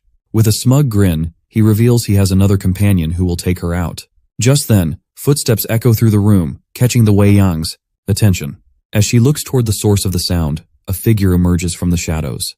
This guy is a sophomore, who goes by the name Gu Dian, and he is exuding some seriously intense aura that even makes the sister, who is getting full of herself, start to panic. Even our boy can feel the vicious aura radiating from this newcomer, causing the others around to tremble with fear. Shortly after, the two contenders face off. The bald guy tries to provoke Wei Yang by taunting her to come at him. In response, she starts radiating an intense aura, ready to take him down on her own. Wei Yang's friend advises her not to fight this monster and suggests it might be better if they just hand over the symbiotic egg. Our boy, curious, asks who this guy called Gu Dian is. The terrified girl quickly explains that he's known as the devil in school. She adds that there are rumors he once beat up a senior on his very first day of school. With his curiosity fully piqued, he starts to wonder if this big guy is really as strong as they say. He has also started to feel concerned for Wei Yang as well. Just as they're about to clash, Gao Yang starts mocking Wei Yang, asking if she's really scared in the face of Gu Dian. Seems like she's fully provoked because she swings her massive leg and aims a kick at the bald guy's head. But Gao Yang just tilts his head slightly, and her kick lands on his shoulder, doing nothing more than tickling him. Wei Yang's shocked by his crazy defensive power, so she leaps into the air again, trying for another brutal kick to his head. But Gao Yang just stands there, chill as a cucumber, barely reacting like he's the second coming of One Punch Man. As Wei Yang's leg comes crashing down, the guy snags it with his bare hands, and with lightning speed, flings her down to the ground with such force that a cloud of dust and smoke erupts. When the dust settles, it's clear she's been slammed so hard she's practically become part of the ground. He then steps towards her, making it clear that she's no match for him. And it looks like he's right. Her forehead is bleeding, and her body is completely banged up. But this jerk then kicks her again like she's yesterday's trash, sending her tumbling. He cockily asks if she wants to continue the fight. Her friends tell her to give up on the symbiotic egg, and they also admit defeat themselves.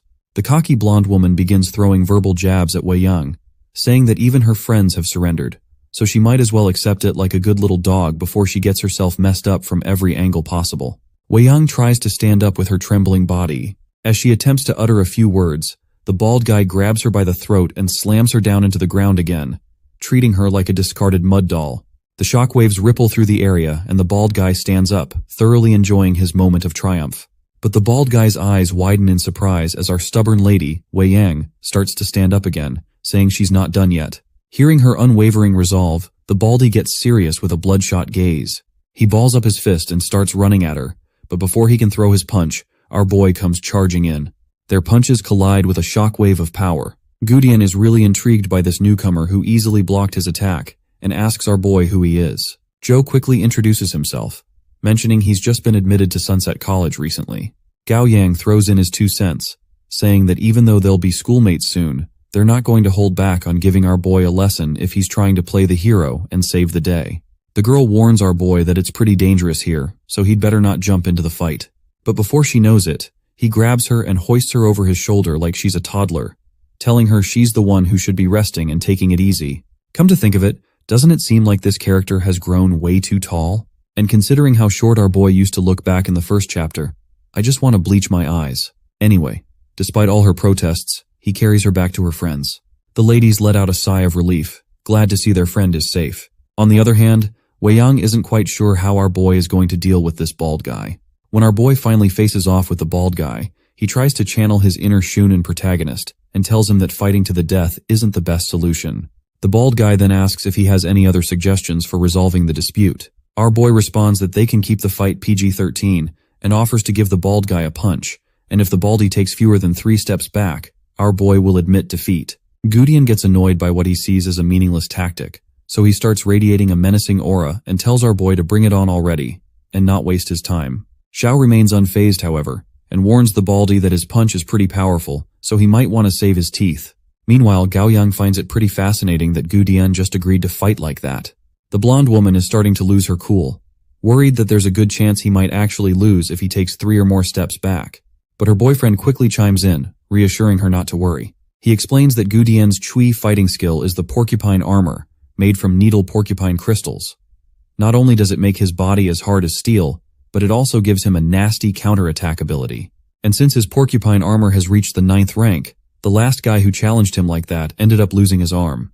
So, in a nutshell, our boy's plan might have been a bit naive. Seems like we will know it soon enough, because our boy balls up his fist, and as he starts to gather momentum, the half glove on his hand begins to disintegrate. His punch lands squarely in the bald guy's gut, and his face tightens as the force of the punch continues to build. This eventually causes a massive explosion, sending the bald guy sliding backward, way beyond his original position. Wei Yang is completely blown away by what she witnessed. It looks like Baldy has lost decisively, and that last punch was so brutal that our boy's fist is smeared with blood. That is when the blonde woman starts shouting, because she is having a hard time accepting defeat. She makes excuses that our boy is not part of Wei Yang's party, so even if he won, the victory does not count. Her dignified boyfriend gives her a solid slap across the face for whining after a fair loss, and tells her there's no denying they've lost. He insists he's a man of his word and isn't backing down. He crosses paths with our boy, saying they'll meet again and he'll be waiting for that moment. With that, the three of them leave the area. The girls quickly swarm our boy with their flattery, showering him with well-deserved praise. They point out how their junior is so strong, and these all seem to be falling all over him in admiration. That's when Wei Yang calls out to our boy, pointing to his hand. He shrugs it off, saying it's just a minor injury and nothing to worry about as long as the bleeding stops. He then reminds her, with genuine concern, that she's injured more seriously and should head to the infirmary right away. The girl agrees, and our boy, still in his typical fashion, hoists her over his shoulder like she's a plush toy. She seems genuinely happy to see that her brother has a friend like our boy. Shortly after, they return to the mansion, and our boy is visibly annoyed to realize how long it's been since he last played his game. He's finally ready to dive into his beloved pastime. Well, or so he thought. Just as our boy is about to dive into his game, Xuan makes a dramatic entrance into the mansion. And by now, our boy is convinced that the entire universe is conspiring to keep him from fully enjoying his favorite game. Xuan strolls over to our boy, gives him a pat, and asks if he still remembers the dimensional realm he mentioned before, the one where a creature in its visceral form was found. He is asking this because he apparently wants to invite Joe for a visit to that place. Our boy finds this pretty strange and points out that they shouldn't even have access to the realm before school has even started. Xuan with a smirk proudly assures him that taking them there is just a piece of cake for him. But it seems our boy is more interested in playing his game than listening to Xuan. As he's absorbed in checking his stats, Bluehead gets increasingly annoyed and snaps at him for not responding. Our boy just pretends to listen, which just infuriates Xuan even more. He then begins to walk away and warns our boy to hit the hay early since they'll be leaving first thing in the morning. Our boy agrees, though it's unclear if he's actually paying attention. Still glued to his smartphone screen, he eventually calls out to Xuan.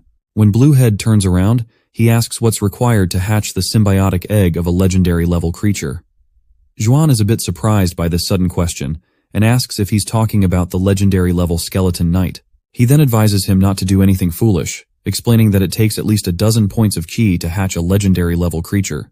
Bluehead explains that if the hatcher doesn't have enough ki, their vitality and flesh will be consumed instead, which basically means they could end up injured or disabled. To our boy, this sounds like he might still have a chance, so he asks if there are any exceptions to this rule.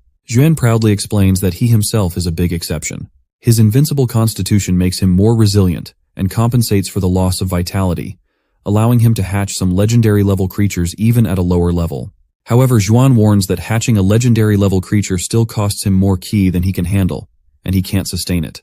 He advises our boy to give up on the idea unless he's prepared to risk death. Once he's in his bedroom, our boy reflects on how he wouldn't fear death if it were in the game, but since he's dealing with the symbiotic egg in real life, things are trickier. He then gets an idea. Since the phone unlocks dungeons based on real-life locations, he quickly snaps a photo of the egg. The egg starts to disappear from his hands as the system announces that it's been stored in the storage. Now that it's inside, he finally has the option to either hatch or accept a fusion. Although he's unsure what the accept a fusion option means, he taps it anyway like a curious cat. The next system window appears, stating that the mutated immense strength ant has been detected, with a fusion rate of 47%, and asks if he'd like to fuse with the symbiotic egg. Without a second thought, our boy presses the yes button with his chibi little avatar hands, and the fusion process begins. Since he already knows that with his current ki, he might not be able to hatch the skeleton knight anyway. So, he decides to see what the mutated immense strength ant will be like after fusing with the legendary level symbiotic egg. Once the evolution process finishes, he anxiously checks the stats. To his surprise, the pet is still at the mortal level, even though it's fused with the legendary level egg. The little critter now has an innate skill called Skeleton Pierce Attack, rank 10. He hopes it might be strong enough to take on the silver-winged mosquito. So, He jumps into the game, and just as the mosquito comes crashing down, he quickly summons the skeleton ant and commands it to stop the mosquito. His friend quickly uses the skeleton pierce skill, and spikes start popping out of the ground, aiming to hit the flying mosquito. Despite hundreds of sharp needles shooting up, they're not enough to stop the pesky bug. The mosquito zips past every needle and goes straight for our boy. Seeing that critter heading his way, our boy balls up his fist and delivers a devastating blow, only to hit the bare ground. And after he misses his chance, his avatar is once again slashed into 2 equal pieces. This is yet another defeat he has to face, which leaves him thinking about this crazy skill this critter is always using against him. The next day arrives, and our boy is feeling quite anxious about seeing his ride. He asks his friend again if they're really going to ride it. The friend flashes a pleasant smile and assures him they definitely will. He explains that it's a legendary level jade-eyed white tiger and that he went through great pains to hatch it. As they both hop onto the tiger, it takes off with such speed that our poor boy starts leaking blood. He thinks to himself that a car ride would have been way more comfortable. Once they hit the city, Xuan swipes his card through a scanner, and a soldier waves them through.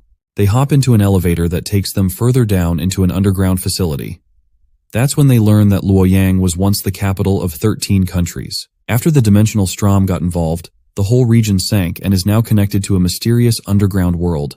So this place is also called the Underground Buddha City. When they finally reach the bottom and the elevator doors open, they're greeted by a bustling scene. A horde of people is wandering around like it's a tourist hotspot, with vendors setting up stalls and peddling their goods. Our boy curiously asks if this is really a dimensional realm since it's hard to believe students would set up stalls here. Xuan explains that the army has cleared the perimeter to keep people safe at the entrance, but it's just that what they're selling isn't very impressive. However, he proudly adds that he has an exploration map used internally by the army. Joe isn't surprised, since he knows that there's nothing this playboy can't afford. As they continue walking, Xuan explains that there's supposed to be an underground lotus pond where the Buddha heart lotus resides. While strolling, Joe spots that palm-like shape again. He quickly snaps a photo, and another app appears on his phone, which is a clear sign that this place is also a dungeon in the game. He tells our boy to quit taking photos and just catch up with him. So, the two of them keep strolling, and after quite a bit of walking, they finally arrive at a jaw-dropping sight. A massive pond overflowing with lotus flowers. Xuan points out that this is the Buddha heart lotus, and it turns out there's a creature whose symbiotic form is the heart of the lotus. Our boy wonders why these lotus flowers can't just grow near the shore, making it easier to grab one. Also, why can't they just swim there to grab one of the flowers for themselves? Xuan bluntly explains that the water in the pond is so corrosive it dissolves flesh. Anyone who tries to wade in will end up as a skeleton, so it's a strict no-go zone. Just then, someone else crashes their party. This newcomer is sporting angelic wings, and once he finally stops in midair, he further adds to our duo's conversation that the only way to reach the flowers is if you can fly over the toxic, acid-filled pond. Almost instantly, those normal-looking flowers react to the threat. The delicate petals transform into blade-like projectiles and shoot straight for the guy in the air. But the winged man is quick on his feet. He summons his sword and meets the flower head-on. With a powerful slash, he cuts down the flower, causing its petals to rain down like blood. Our boy is amazed by the display of power. Xuan even mentions that this is to be expected from the Luo family, who are known for their exceptional swordsmanship. He adds that this guy with wings, known as Luo Xuan, isn't even that powerful. Despite saying this, our greedy playboy just can't tear his eyes away from those impressive wings. He's feeling a bit envious and thinks to himself how amazing it would be to have a flying symbiotic pet. He then asks our boy if they should explore somewhere else since there might be other dimensional creatures around. He also points out that this area is so strange it's been listed by the army as one of the unknown dangerous zones. Our boy curiously asks what he means by dangerous, and Xuan shows him his phone screen. It highlights how many army personnel have died exploring this area, not from attacks but due to sudden organ failure. For safety's sake, Xuan advises they should make their decisions wisely. Just as they're about to move on, the swamp starts bubbling up. A massive lotus flower emerges, adorned with Buddha faces all over it. Looks like they've finally found the threat they were trying to avoid. The Buddha lotus flower quickly reacts and prepares for battle. The man in the air quickly summons one wing, turning it into a winged pony. But the Buddha flower isn't playing around. It fires a giant red beam at the pony, turning it into a pile of bones. The once cocky winged guy starts falling into the vat of acid, and our boy calls out to him. Xuan is sure this guy is done for as soon as he hits the swamp. But surprisingly, Luo lands on a lotus flower leaf and hops out of the toxic water. Xuan realizes that this dude's QI fighting skill is something like a lightness skill, but he's still pretty far from the shore. Xuan turns to our boy, asking what the hell he's doing. It turns out, our boy is trying to put his symbiotic pet gauntlet into the toxic water. Surprisingly, the water can't harm his weapon. The acid only burns flesh. With his plan set, our boy pulls his hand out of the toxic water, sets his symbiotic pet down into the acid, and stands ready. Xuan asks what he's up to, and Joe simply says he's going to help the man stuck in the swarm. Meanwhile, Luo is leaping around to avoid the acid, but there's no solid ground left to hop anymore. His only option seems to be touching the acid, and to make things worse, the Buddha Lotus shoots another laser beam at him. Just as it seems like Luo is done for, the swamp water starts to bubble, and our boy's skeleton ant pet emerges. Luo is a bit startled by the appearance of another creature, and the ant quickly moves through the air, intercepting the laser beam and taking the hit directly. Being a skeleton, the ant is unaffected by the acid or the lasers. Luo manages to find a platform to land on, which is of course none other than the back of Joe's ant. Our boy then commands his skeleton ant to retreat. The ant's eyes start shimmering, and it quickly begins marching toward the shore. The Buddha Lotus flower shoots its lasers, but the attack is as effective as duct tape on a spaceship window. The ant picks up speed and eventually reaches the shore. Standing there like a cool guy, our boy watches as Luo Xuan hops from Ant's back. Once he touches the solid ground, he asks our boy his name, and that is when Zhou Wen introduces himself. Luo thanks him for his help, but Zhou tries to downplay it, saying it was nothing. However, Luo insists on showing his gratitude, promising to repay our boy for what he did today. Meanwhile, Xuan is completely blown away by the skeleton ant and quickly asks what in the world this pet is. Zhu responds that it's a skeleton ant. Xuan is seriously impressed, and he is further blown away that not only is the ant immune to the acid, but it also handles the flower's attacks like a champ. He tells our boy to send the ant into the swamp to see if it can take down the monster. He is confident the flower must have something valuable, so challenging the monster is worth the shot. But our boy, however, suspects it's no ordinary mutated Buddha Heart Lotus. He thinks it might be another legendary level creature, and since this is real life, he doesn't want his skeleton ant to get killed. Zhou quickly recalls his aunt, and Xuan asks why he's so scared, pointing out that it's just a symbiotic pet, and that defeating the monster could yield something much more valuable. But my guy makes it clear that he's not willing to gamble with his skeleton ant, and with that, he starts walking off. Once they return to their mansion, we see that this playboy is visibly disappointed. He's frustrated that he wasted 2 entry passes and didn't find anything worthwhile. He worries that tomorrow, everyone will hear about the giant Buddha Heart Lotus flower, and someone else will beat them to it. Holding his phone, Zhou tells his friend that he's heading back to his room and asks for the map of Buddha City, which might come in handy someday. Xuan hands over the map, and Zhou happily retreats to his room, leaving the playboy wondering why he seems so pleased. Once he is in his room, he smears his phone screen with blood, causing the Lotus Flower app to boot up. He finds himself in the underground Buddha City dungeon, surprised to see a multitude of Buddha Heart Lotus flowers carpeting the water all the way to the shore, unlike in real life. However, the giant lotus flower is still nowhere to be seen. Shrugging off the disappointment, he decides to proceed with defeating monsters in the dungeon. Meanwhile, back in reality, the Buddha Heart Lotus flower has awakened once again. Other players, having heard rumors and stories from their friend Lu Xuan, are now eager to take down the flower.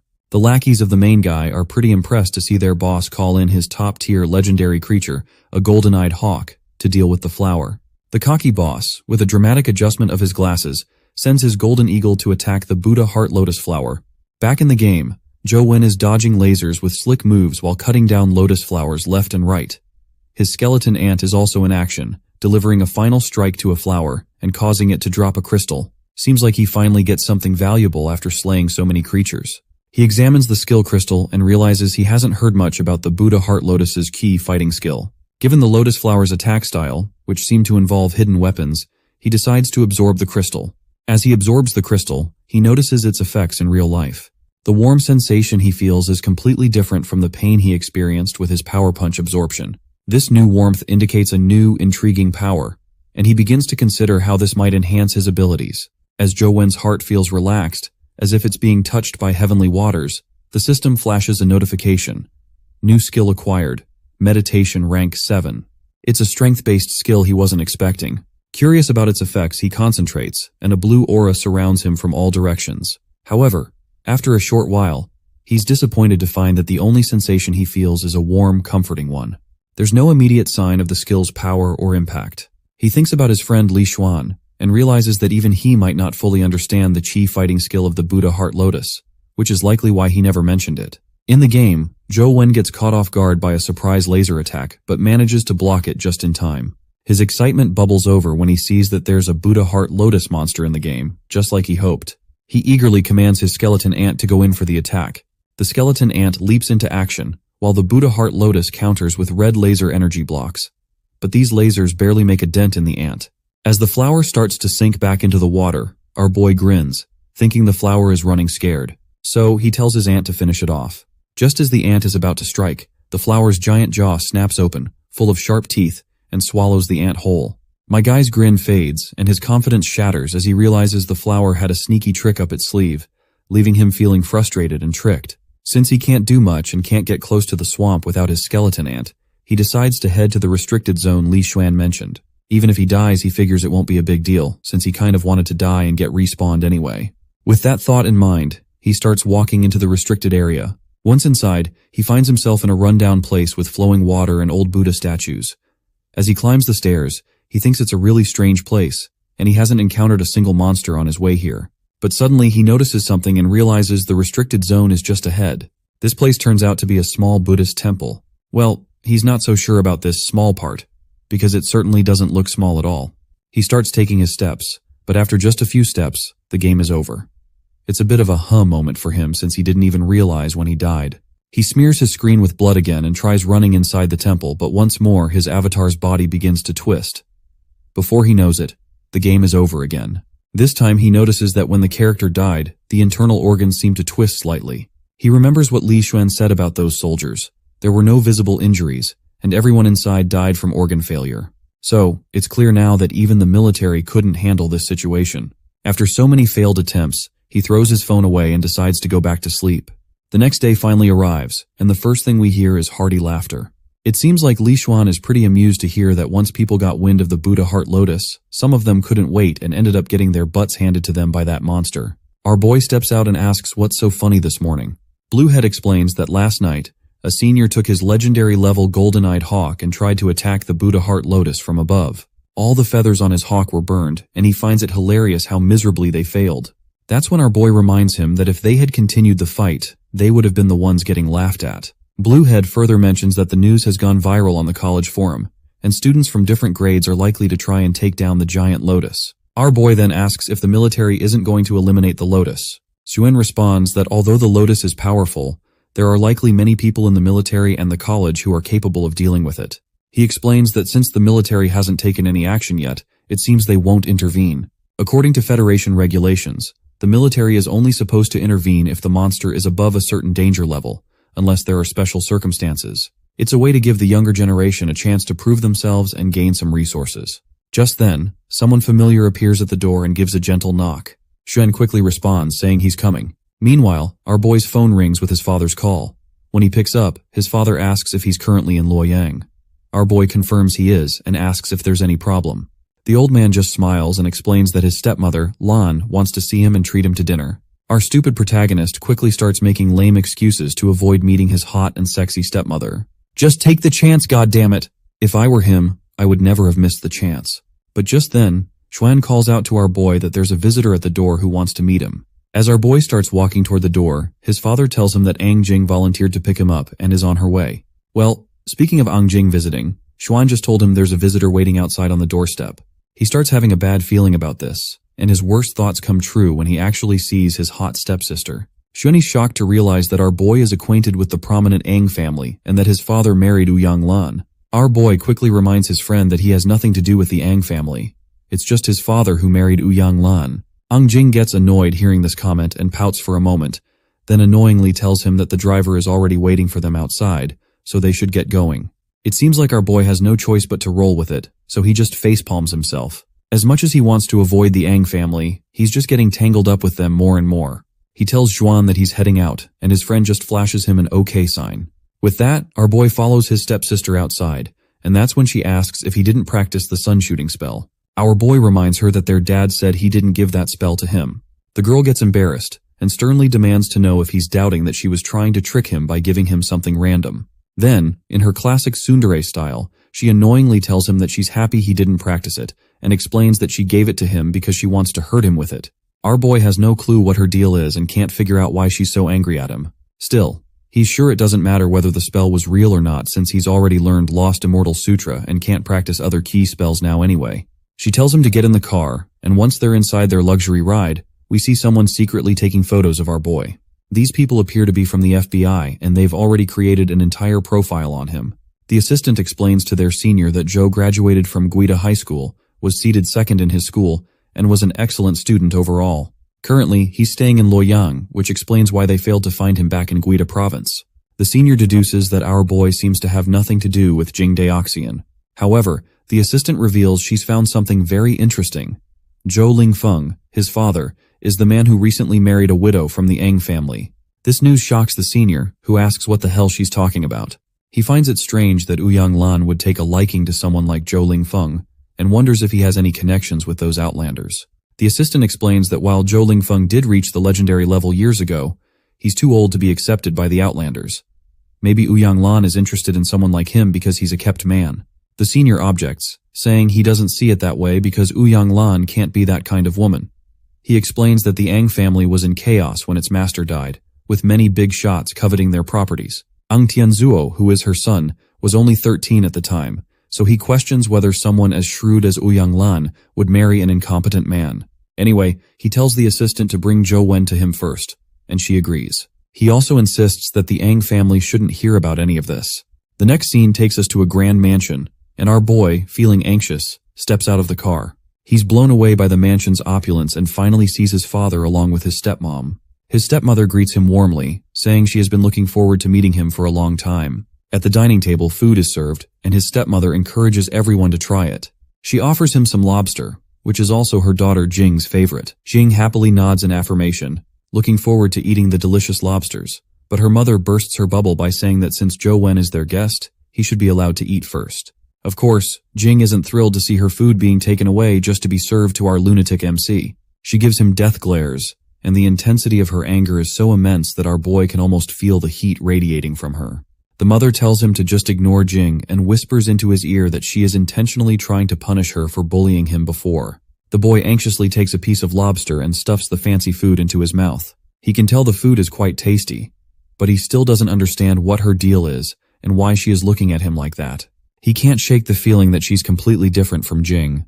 They spend the evening like this, and as our boy is about to leave, his stepmother invites him to just move in with them and live as a happy family. He quickly declines, saying he needs to live on campus once school starts and is currently staying with his friend.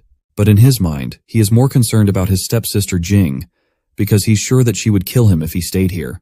That's when she offers him a card and tells him to take it. Curious, the boy asks what the card is for, and his stepmother explains that it's an access card for a single dormitory at Sunset College. She mentions that his father told her he likes to live alone, so she prepared the gift for him without asking for his opinion first, but she hopes he'll take it. It looks like a single dormitory is exactly what he needs if he wants to play games without any interruptions. He takes the card key and wonders how his dad knew he needed a single room.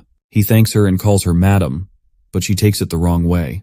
She runs her hand through her hair and asks if she really looks that old, telling him he can call her anything but madam. Seems like he's learning the hard way that every woman, no matter what, is touchy about their age. He heads back to his friend's mansion, and when he gets inside, it's dead silent, meaning Li Xuan is out again. I guess this is just good news for him. With the boost from that hearty dinner, he's all set to dive into his game without any interruptions. He dives back into the game and gives it his all to defeat the ant nest in the dungeon. Once he's done, he scores another symbiotic egg for himself. He checks the stats and reads that it's a mutated immense strength ant, which will give him an innate skill power punch of rank 2. He's not too thrilled, seeing that the attributes are much worse than the last one. Just then, a stinging winged mosquito tries to take a swing at him, but he ducks down just in time to avoid the attack. He feels annoyed by this sudden sneaky attack, but before he can retaliate back, the mosquito comes at him with full throttle. But my guy just dodges this stinky mosquito once again. He is trying to stay vigilant because he knows he has to stay alert if he wants to avoid getting taken out instantly. The mosquito comes at him full throttle, and he seizes the opportunity, and also starts running in the direction of the mosquito. As the monster tries to strike, he blocks it head on. This time, he narrowly escapes with just a slight graze on his cheek. Just as the mosquito is picking up speed, it suddenly vanishes into thin air. Our boy readies his fist, powered up by his immense strength ant gauntlet. Since he can't see the mosquito with his naked eye, he shuts his eyes and quickly senses where the critter is behind him. With his fist ready, he lands a devastating blow that sends the mosquito tumbling down like a rag doll. He leaps from his spot and unleashes his next move, Ash Palm. As the energy intensifies, a huge blast erupts. Even after that brutal blow, the mosquito is still hanging on. But he quickly jumps again and unleashes a barrage of powerful punches on the critter. Finally, after all that effort, the winged mosquito goes down. As the mosquito begins to vanish, its body leaves behind a symbiotic egg. His face lights up with joy at the sight of it. Now he has two options. Hatch the egg, or fuse it with the mutated immense strength ant's symbiotic egg, with a fusion rate of 20%. It looks like he's not exactly thrilled with the low fusion rate the system is offering. Given that the monster he just defeated was an ant, the fusion rate shouldn't be this low compared to the skeleton knight's egg. He feels worried that the symbiotic egg might be wasted if the hatch fails, so he swallows his fear and decides to give it a try. Despite his hesitation, he presses yes. Suddenly, an empty void opens up, beginning to squeeze out his chi. His heart pounds rapidly as the dark red energy envelops him in a creepy, indescribable sensation. It feels like his back is being torn apart by sharp teeth. As the hatching process concludes, he's on the brink of tears, violently coughing up blood. I have a hunch that he's grown a pair of wings on his back, which explains the intense pain he felt there.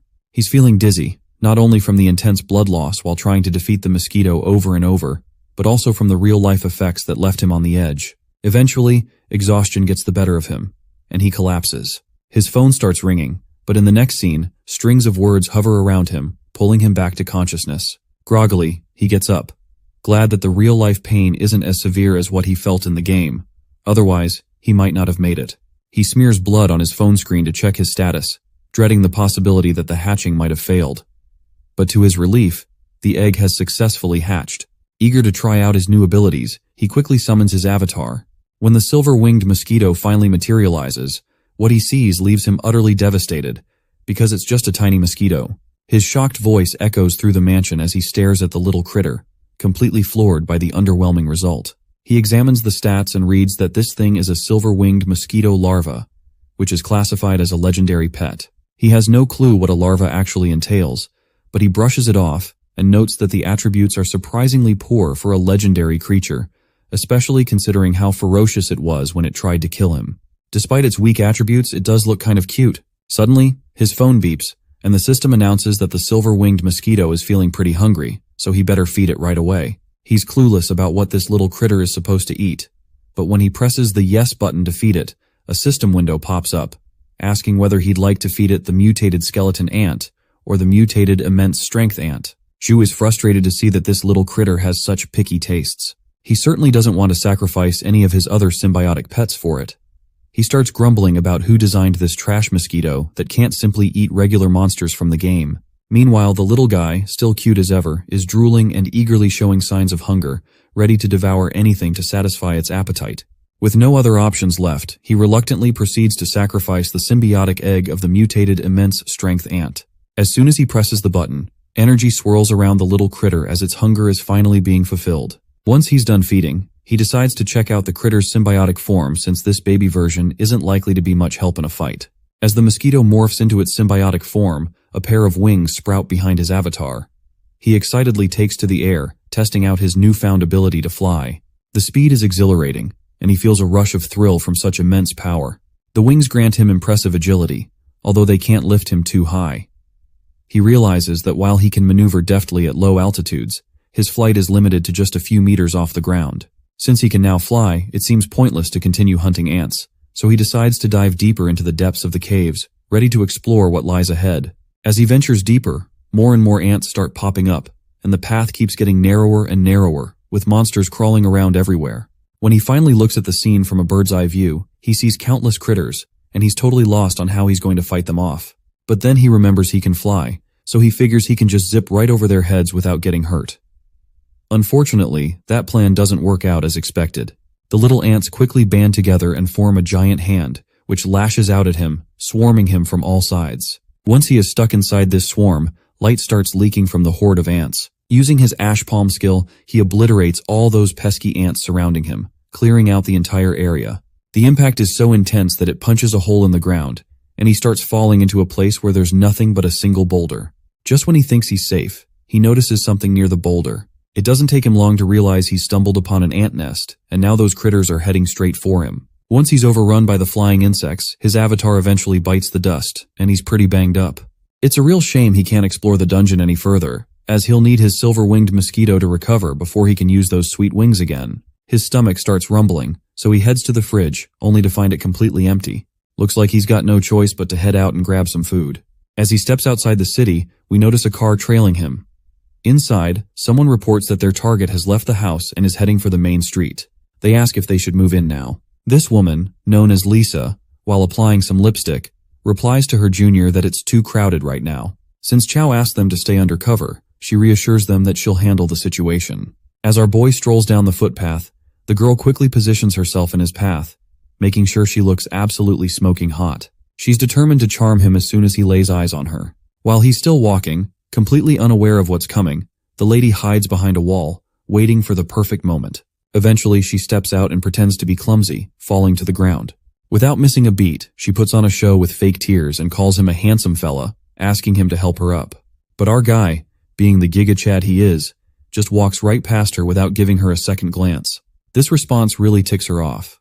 What bothers her most is that this brat didn't even acknowledge her beauty. She then stands up and starts chasing him, ready to use her final trump card as a last resort. Meanwhile, our boy is lost in thought, mulling over how easy it must be for people who can fly to enter the lotus pond. However, figuring out how to deal with the blood-striped Buddha heart lotus is still a puzzle he needs to solve. Suddenly, the girl grabs his hand and asks why he's walking so fast. Zhou, confused, asks her who she even is. She replies that she's lost and hurt herself when she fell, so she's just asking for a little help. Hearing this, Zhou pulls out his phone and dials 911, telling her that help will be on the way soon. But she quickly insists that he put his phone away and just take her home. Zhou remains unhinged and says he's heading out for dinner and doesn't have time to waste. Frustration builds up for the lady with every passing second. Her pride is wounded, and she's reached her limit.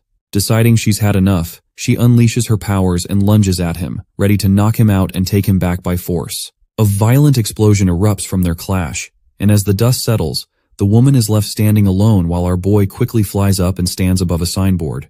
It doesn't take long for him to realize who she is, and in his memory serves right, she's one of the federal agents who were after Jing Daoxian that night.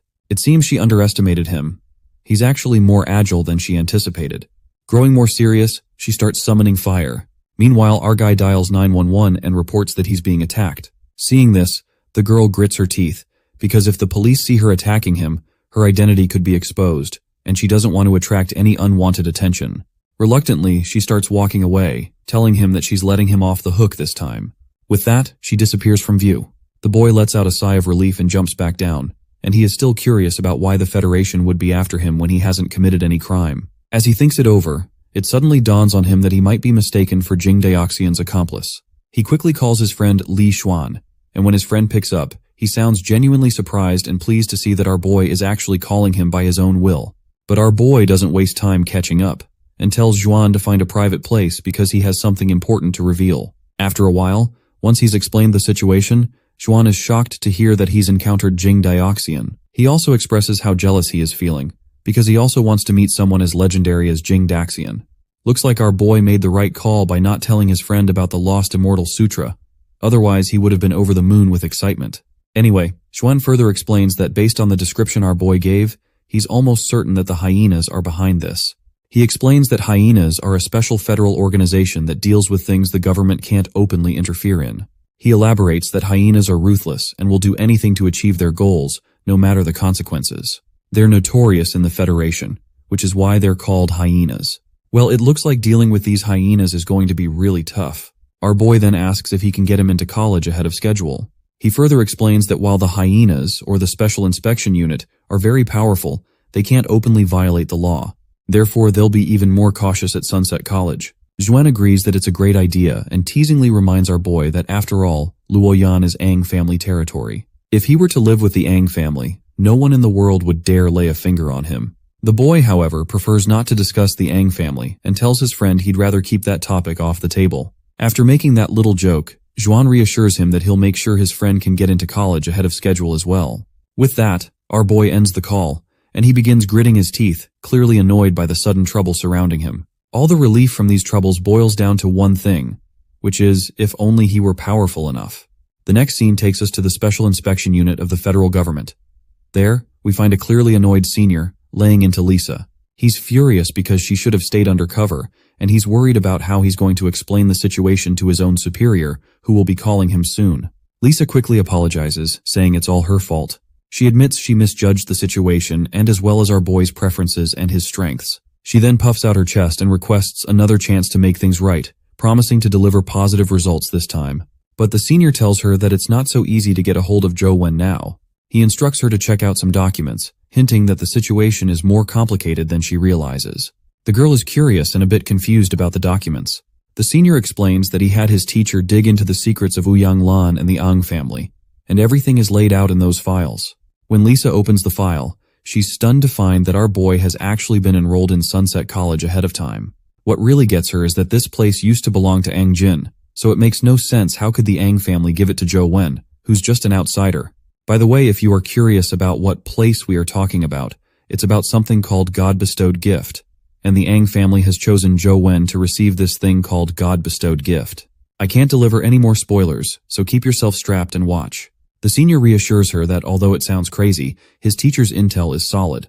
He explains that the Ang family used their only chance to switch the candidate to our boy. He's amazed at how everything, from the notorious Jing Dioxian to the Ang family, seems to be pointing to Jo-Wen, making things more and more tangled.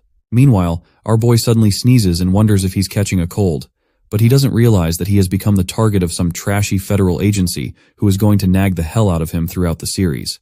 While holding his backpack, he looks pretty relieved to have finally made it into the prestigious Sunset College. He looks at the key card his stepmom gave him. It says, 4 Seasons Garden, which must be where his dorm room is. After finally reaching the building he's been looking for, he climbs the stairs, swipes his key card, and steps into his room. Honestly, it looks more like a 5-star hotel suite than a dorm room where, let's be real, most students live for the chance to indulge in anime and junk food. In any case, this marks the beginning of his new life at college. When he opens his backpack, he realizes he didn't pack nearly enough for this new chapter of life, just some clothes and not much else.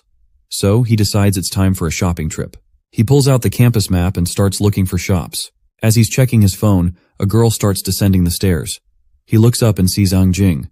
He's surprised to see her and asks if she lives upstairs. The girl seems a bit shocked but doesn't bother to respond. She just pouts and walks away, ignoring him completely. As she descends, our boy has no clue why she's so angry, but he decides not to dig into it and pretends he didn't see her. Once outside the dormitories, he checks his phone again and finds it odd that the shops he expected to be there aren't. He wonders if he might have taken a wrong turn. The street is completely empty, with no one around to ask for directions. Suddenly, he hears an unexpected meow. He looks around and realizes someone is playing with a cat. He quickly follows the sound and notices that the male voice playing with the kitten sounds familiar. It's no surprise the voice is familiar, as the person playing with the cats is Gu Dian, the same guy who lost to our boy in a punch bet. It's surprising to see this fella, who is supposed to be the most terrifying guy, getting all cozy with these little creatures. Well, this comes as a great shock to our boy, who never imagined seeing this guy playing with kittens. He musters up the courage and calls out to Gu Dian, but a sudden silence falls over the area. Gu Dian quickly releases the kittens and transforms back into his usual terrifying self. He warns our boy that if he tells anyone about this, he's in serious trouble. With anger bulging in his eyes, he gives Joe a fierce look, and our poor guy, feeling the heat, quickly says he didn't see anything and was just looking around for shops. He adds that if Gu Dian can point him in the right direction, he'll leave immediately. Baldy appears to be pleased by our boy's response, so he retracts his hand back. Just as he's walking away, he tells our boy Hat this is the old campus. He advises him to walk along this road, where he'll eventually find the guards who can show him the way. Gu Dian stops for a moment, shoots one last glare with his bloodshot eyes, and warns our boy to leave the kittens alone as well. With that, he turns and walks away. Our guy stays behind, gently patting the cute kittens. He reflects on how, after the dimensional storm, humans can now form contracts with creatures from other universes, which are more obedient and possess magical powers. Most people no longer care about weak local pets. So it's surprising to see someone as tough and intimidating as Gu Dian having a soft spot for these little creatures. Once he's back in the dormitories, our guy feels like he's on a losing streak. He's pretty annoyed that he keeps getting his butt handed to him in the game for no apparent reason. He pinches his thumb to draw more blood, and his avatar reappears in the game, once again standing on the same stairs where he keeps dying after getting his innards twisted. There's some mysterious force between him and the small Buddhist temple that seems to kill anyone who dares to step forward. He finds it odd that despite several attempts to approach the temple, He's met with instant death every time, even when he tries to fly without touching the ground. No matter what he does, he's killed as soon as he enters this area, and he's tried everything he can think of, but he does not seem to cross these stairs. Since it's a game, there should be a limit, no matter how difficult things get.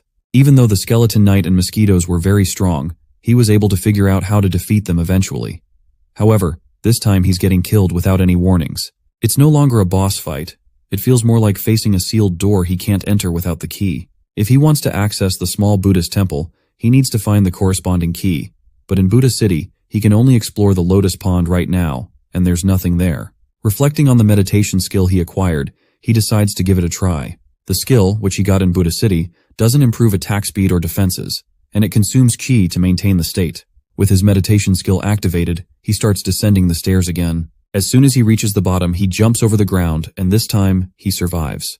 The sight of surviving the jump leaves him overjoyed, and he proudly strides into the small Buddhist temple, thrilled that he can now explore it. Or so he thought. Activating the meditation skill is consuming a massive amount of ki, and he's about to get screwed over. Eventually, he dies again, but summons his blood avatar back, only to be thwarted once more as his Kwai drains at lightning speed. He frustratingly pinches his thumb to draw blood and summons his avatar again. This time, he runs like a maniac, determined to rush through the chi-draining area as fast as possible. But before he can reach the other side, his ki bar depletes again. Not giving up, he pinches his finger, letting a drop of blood fall.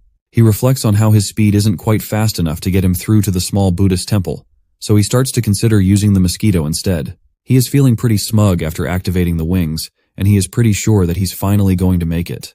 But then, just as quickly, his smugness evaporates as his chi depletes even faster. Sure, the wings increase his speed, but they also drain his chi at a ridiculous rate, especially when combined with the meditation skill.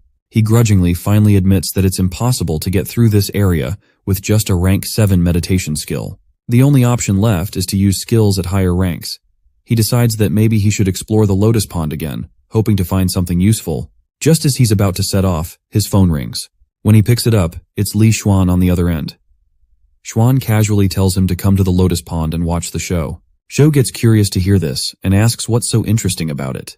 Xuan just looks straight ahead, where we see our boy's stepsister is standing against a gorilla-like guy, and cryptically tells him that he'll understand when he gets there.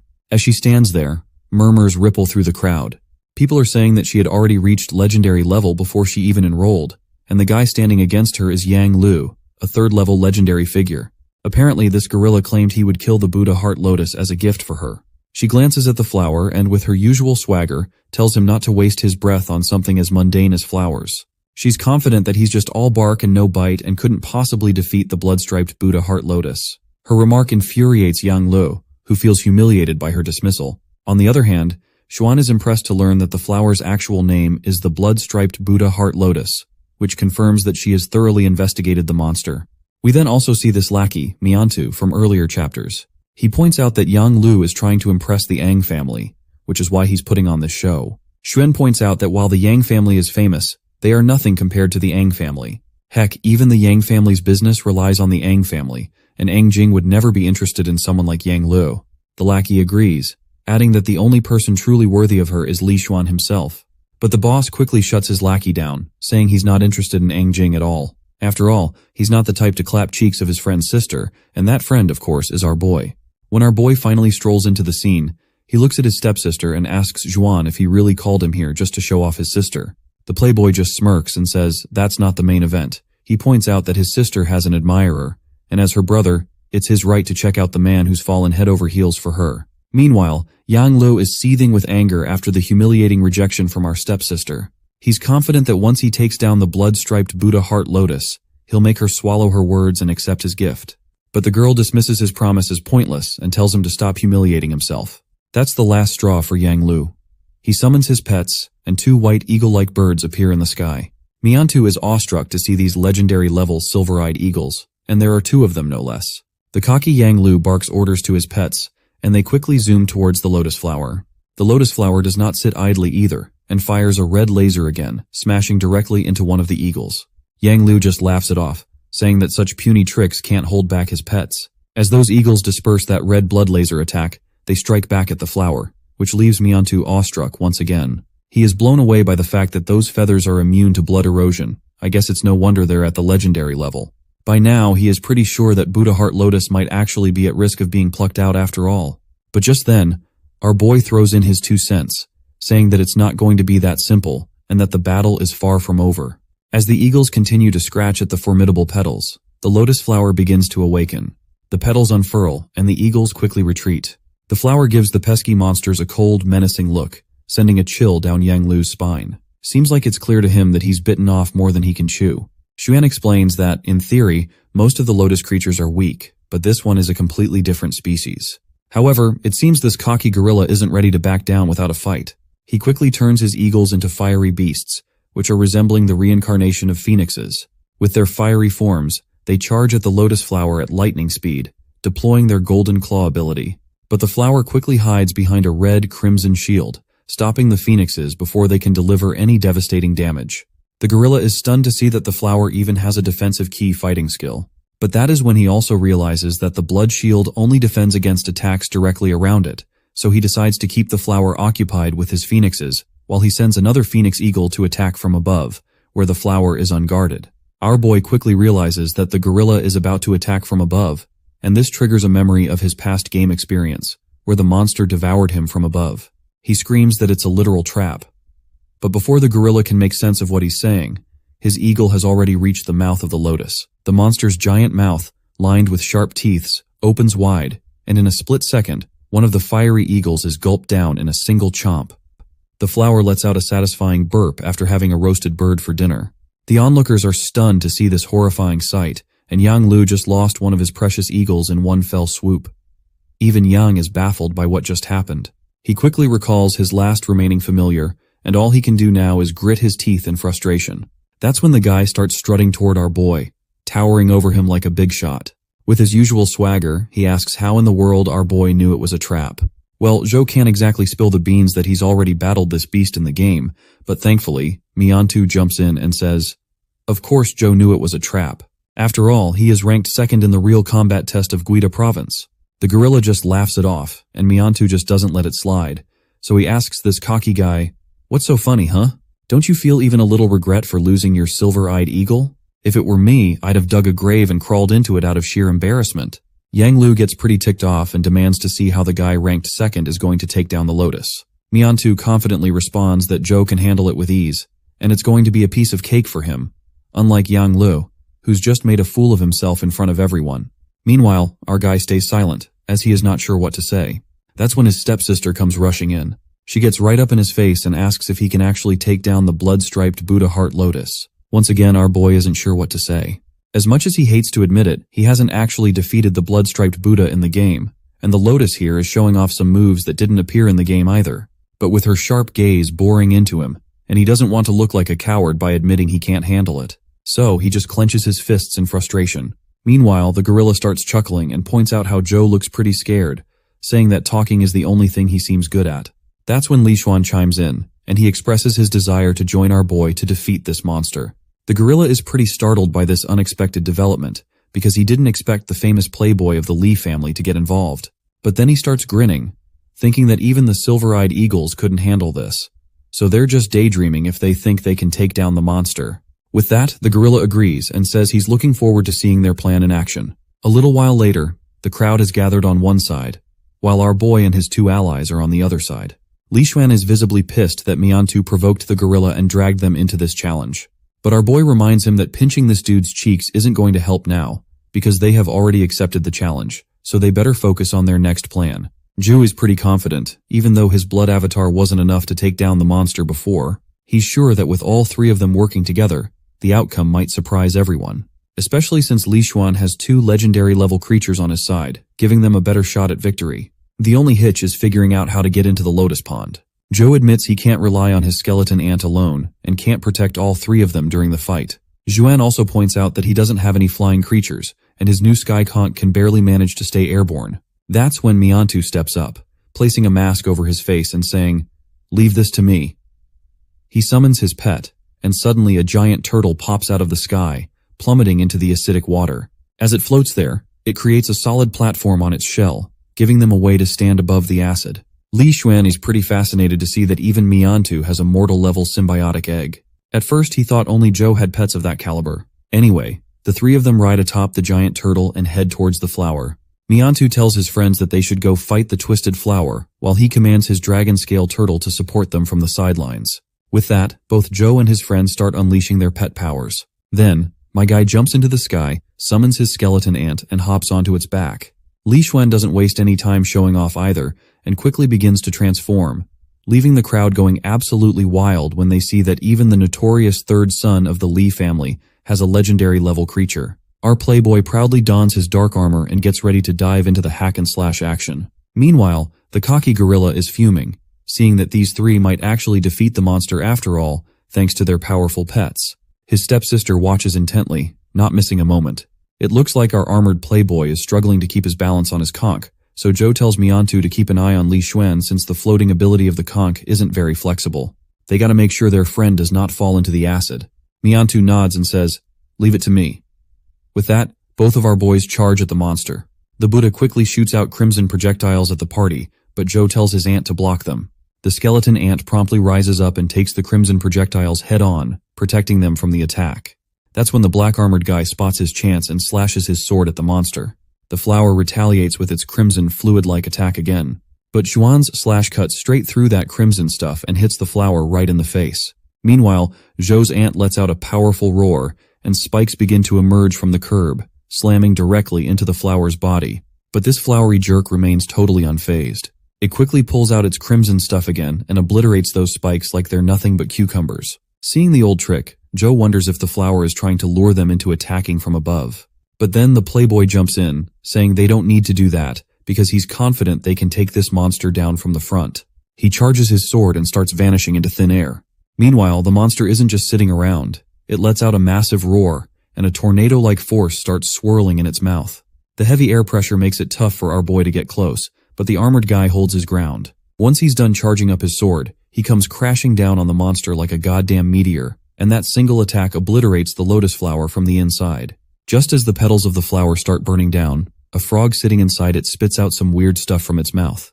It's headed straight for our playboy, who's totally exhausted after his big attack and is just falling, like a sitting duck. But before it can hit, we hear our hero unleash his power punch.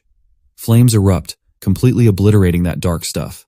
Joe threw his punch from a distance, and the remnants of the dark energy shattered the conch Xuan was riding. Joe quickly tells Miantu to catch Li Xuan while he takes care of the stinky toad. The lackey quickly agrees, and our boy darts forward, leaping off his skeleton ant with his punch charged up with fiery energy.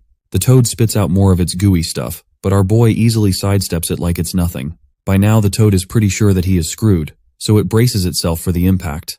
Joe's massive explosion takes it down, and when the flames finally settle, there's nothing left of the toad, other than the splatter of blood. Suddenly Joe notices that Xuan is about to fall into the acidic water of the pool. The playboy is convinced that Miantu is intentionally letting him fall, and it's pretty clear when Miantu smugly says Xuan deserves to fall inside this acid. Meanwhile, the stepsister is ready to step in if things get messy. But before she can, my guy swoops in and grabs his friend just in time, preventing him from hitting the acid. Playboy feels pretty embarrassed that Joe had to save him once again. Once they land on the turtle's dragon scale shell, Miantu starts yelling at Joe, accusing him of hiding another symbiotic pet. But our boy just sighs in disappointment, reminding Miantu that he only had one job, and he failed miserably. That's when Xuan gives Miantu a solid smack to the face, telling him he's a terrible actor. The slap sends Miantu tumbling, and he asks why he was betrayed. That single slap has messed up this bastard's face, and he explains that our playboy can't defeat his brother Li Mobai because Mobai has already bought off everyone around here.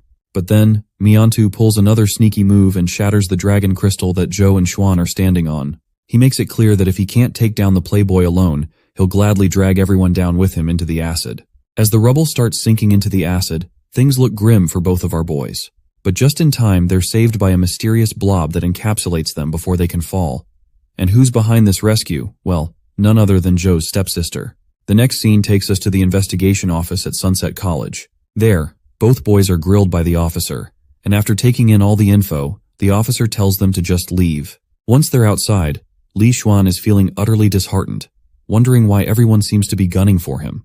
That is when our boy asks him why his brother has such a vendetta against him, and why he's going to such great lengths to kill him. Li Xuan explains that he and his brother, Li Mobai, have been almost estranged since their eldest brother passed away. While Mobai is busy running the family business with their father, he himself been living the easy life. Joe's curious why Mobai's so set on taking him down if it's not about power or wealth. Xuan says it's not about anything so trivial. Our boy presses for more details, and Xuan suggests they find a private spot to chat. There might be spies around. A while later, we see a bunch of cola cans scattered around, and it looks like they're back in Joe's dorm, and our boy is not too thrilled to see his friend littering all over in his room. Wayne kicks off the conversation by asking if Joe knows the difference between creatures of different levels. He explains that they're categorized into mortal, legendary, epic, and mythical, and the higher the level, the bigger the gap. Eventually, the power gap becomes so huge between the mortal and mythical class that the mortal class is like ants compared to the mythical creatures. So, with that in mind, he asks his friend how the humans, who are in the mortal class, killed the very first mythic class creatures despite this huge power difference. Joe cuts to the chase, pointing out that all this is well documented in the books. He explains that after 3 days and nights, the original 6 epic heroes of the Federation managed to kill it. But Xuan dismisses this as hot air, reminding Joe that even with the biggest strength gap, 100 epic heroes wouldn't have made it, let alone 6. The real reason the mythical creatures were defeated was because humans had mythical symbiotic creatures on their side. Joe is shocked to his core and can't make sense of it. He questions how they could obtain mythical symbiotic pets before even killing the mythical creatures, since typically, the eggs can only be hatched after the creatures are defeated. Li Xuan explains that this is a god-bestowed gift. He reveals that someone bestowed the power to kill mythical creatures onto the 6 heroes, and that power was in the form of a larva of the mythical creature. Joe dismisses the idea as a bunch of groundless legends, but Xuan explains that the Federation has set up a top-secret department to handle and hide the deeds of the 6 heroes, and most people aren't aware of it. He further explains that his department is responsible for selecting specific individuals to receive the god-bestowed gift, just like the 6 heroes did. Joe starts to seriously consider if this god-bestowed thing might actually be true, though he's unsure why Li Xuan is sharing this information with him. But then everything starts to click in Joe's mind. He asks if it's really true, and the playboy proudly confirms it. He reveals that his father has appointed him as the first heir to receive the god-bestowed gift in his family, and the only way Li Mobai can claim the qualification rights is if he kills Li Xuan. The next morning, we see the blue head sleeping soundly while Joe is busy twiddling with his phone. He remembers the warning Xuan gave him last night about being careful because he's messed up Mobai's plans more than once by saving Xuan's life, and now Mobai might be gunning for him too. All these thoughts are fueling Joe's drive to dive deeper into the game and get stronger. As he's totally hooked on playing, a system window pops up with a notification, which says that silver-winged mosquito is really hungry. Joe can't help but feel frustrated and mutters to the system, "Do you even know how much a symbiotic egg costs?" But at the end, he realizes that he has no choice but to feed it if he wants to grow his little buddy.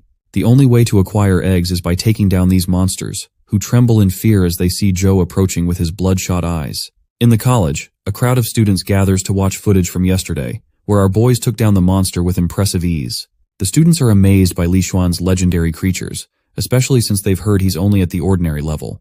Joe's performance as a supporting role also garners respect, and many think that if their third teammate hadn't betrayed them, they could have destroyed the core of the Lotus. Girls are buzzing about that fight as well, particularly captivated by how charming Li Xuan looked while fighting. They turn to Wei Yang, who is Li Xuan's sister by the way, and ask if she can bring her brother to meet them sometime. But it seems like Wei Yang is busy watching her own love interest, who is our boy, of course. She smiles as she sees him in action on the video, clearly enjoying the show. In the Federal Investigation Unit, the team's glued to the footage of Zhou Wen's battle. They're pretty blown away by how he dodged that poison toad's attack and landed a punch that took the creature out in one hit. Lisa chimes in, saying that Zhou Wen's physical skills alone can't explain that kind of move. She figures he's probably using a top-tier key spell. But, she adds, the records show he's been practicing bitter meditation, which isn't exactly cutting edge. The senior investigator agrees with Lisa's observations but adds a layer of intrigue. He recounts that while he was in Guida province, he caught a brief glimpse of Zhou Wen's abilities. During that time, Zhou's skin had a slight jade luster, a sign that he was practicing bitter meditation. Now, that feature has completely disappeared, which suggests he may have abandoned the practice. Lisa asks if the senior suspects that our boy is not pursuing bitter meditation after years of dedication, and if so, who might have provided him with a higher-level key spell, which forced him to abandon the bitter meditation. The senior pauses for a moment, then drops 2 names which pop up in his mind. The first one is the Ang family, and the second one is undoubtedly Jing Daoxian. Well, we all know that it's Jing Daoxian who gave our boy the chi technique known as the Lost Immortal Sutra. The old man can feel his own technique weakening, which only means our boy is awakening his own powers. Back at the headquarters, the senior explains that our boy met his stepmother, Ouyang Lan, recently, and even if she had given him a new chi spell, there wouldn't have been enough time for him to master it. So, if they rule out the Ang family, the only real suspect left is Jing Daoxian. The senior then orders Lisa to charge Zhou Wen with being an accomplice of Jing Daoxian and to apply for a cross-district arrest warrant, because it's finally the time they interrogate our boy face-to-face. Lisa agrees immediately, and as soon as she pulls up the system window, she opens up Zhou Wen's entire profile. She's really looking forward to catching him and giving him a taste of what's coming. The woman then asks if the Ang family will protect our boy in college.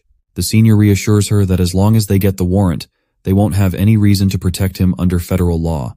Plus, since both Ang Tianzhou and Ang Jin have been messing with him, it's clear they don't want Zhou Wen to fight for the God-bestowed gift. Maybe they never really wanted to protect him in the first place. We then see our stepsister again, looking a bit hesitant before entering Zhou Wen's apartment. She stands there, reflecting on past memories. She recalls asking her mom why she chose our boy to be the candidate of the God-bestowed gift. She admits he's talented, but talent alone isn't enough to make him succeed. Besides, he's a gaming nerd, always glued to his phone whenever he gets a chance to play. But that's when her stunningly attractive mom, with a great figure and all, admits that she's already made her decision and would rather argue than change her mind. In the present moment, this is really irritating the girl.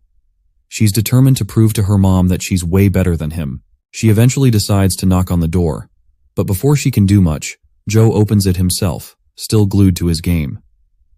It takes him a moment to realize Ang Jin is standing on his doorstep. The arrogant stepsister then explains that her sun shooting spell is legit and that he can practice it however he wants. Zhou Wen is confused about what her deal is and whether she's just here to brag about her spell. In his mind, he thinks even if he wanted to practice it, he wouldn't be able to learn it since he already has the Lost Immortal Sutra. She then asks if he still doubts her. If he does, she tells him to show her the flash drive to their father, and he will surely verify it. Zhou Wen lets out a sigh at this and finally asks why she even gave him the spell in the first place. The girl replies that it was to prove she's better than him. She then asks if he wasn't upset when she defeated him in high school. Our boy flashes a charming smile and says not at all. In fact, he kind of admires her for it.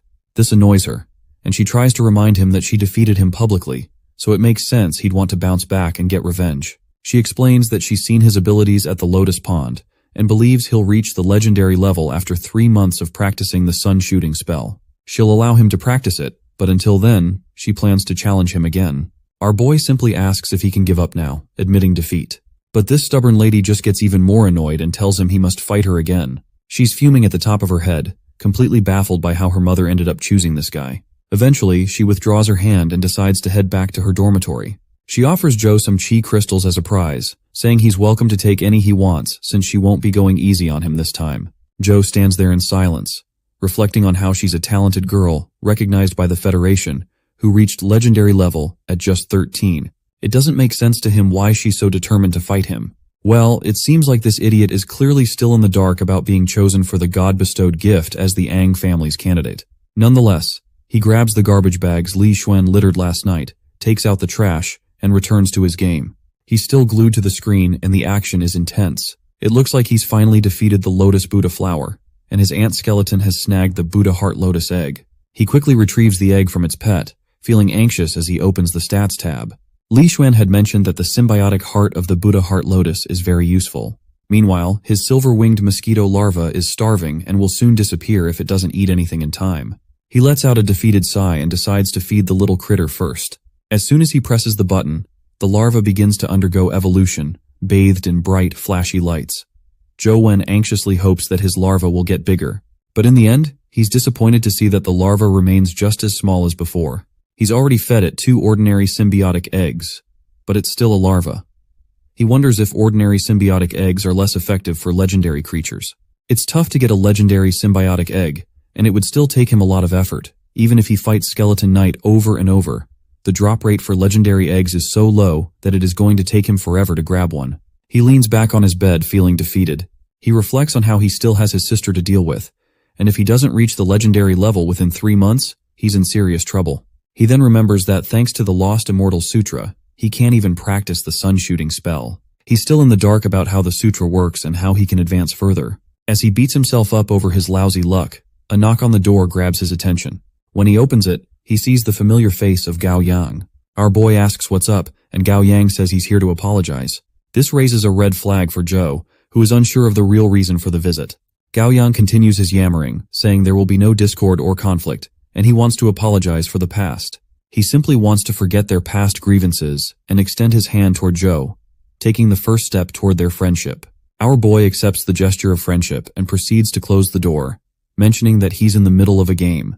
But Gao Yang tells him to wait because there's actually one more thing he wants to say. He then takes our boy somewhere and introduces him to his friend Haifeng, saying he's brought Zhou Wen here. Haifeng, a newcomer, just smiles and thanks Gao Yang for bringing our boy here. Suddenly, Haifeng moves with such incredible speed that our boy can barely see him.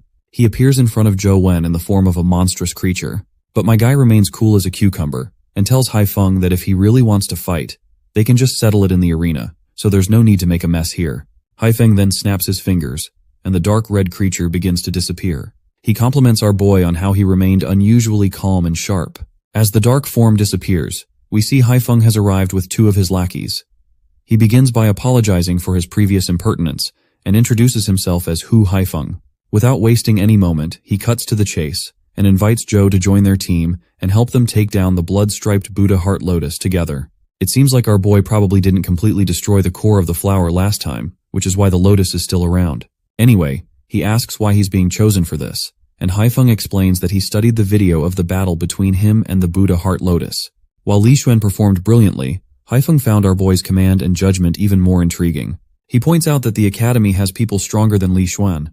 However, what made their last fight valuable was Zhou Wen's overall observation skills, and how he anticipated Li Xuan's position and dealt with the poison toad at the perfect moment. Haifeng goes on to say that if their third member hadn't betrayed them, Zhou would have won the fight. He further reassures our boy that he won't have to deal with the Lotus Pond mess again. All he needs to do is guide them and manage their symbiotic pets from the sidelines. Even with all the chatting and explaining, Zhou still turns them down. In his head, he's more focused on how to beat the boss in his game than on directing a bunch of cocky seniors. He's almost got the Lotus figured out and plans to tackle it himself eventually. Gao Yang tells him to think it over because Haifeng and the other two seniors are at legendary level in the academy. Joining them could be a big win, and with their help, victory could come pretty quick. But our boy is not having it and refuses again, which really gets on Gao Yang's nerves. He thinks to himself that if it weren't for Haifeng, he wouldn't have even talked to this annoying brat. Just then, Haifeng stops our boy and reminds him that he doesn't have to refuse so quickly. He asks him what he wants and assures him that they can arrange it if it's reasonable. Zhou Wen turns around, and he startles these both of thugs by saying he wants a legendary symbiotic egg. Gao Yang is furious at this bold demand coming from his junior. But despite Gao's irritation, our boy stands his ground and happily states that he'll join the team if they offer him a legendary symbiotic egg. Gao Yang is clearly annoyed, and he further gets cocky and grabs Zhou Wen by the collar. He tells him not to push his luck because his role in this partnership is minor. All he is doing is just directing the symbiotic pets, which doesn't warrant the legendary egg he's asking for. Xu Wen tells Gao Yang to cool his jets. He makes it clear that it's entirely up to them. If they're willing to give him what he wants, then they're good. Otherwise, no hard feelings. Just then, Haifeng jumps into the scene and asks our boy if he has any specific requirements for the legendary symbiotic egg he wants. Zhou Wen shrugs, saying he doesn't have anything particular in mind. After all, he just wants a legendary egg to feed his pet, though he does not say it out loud.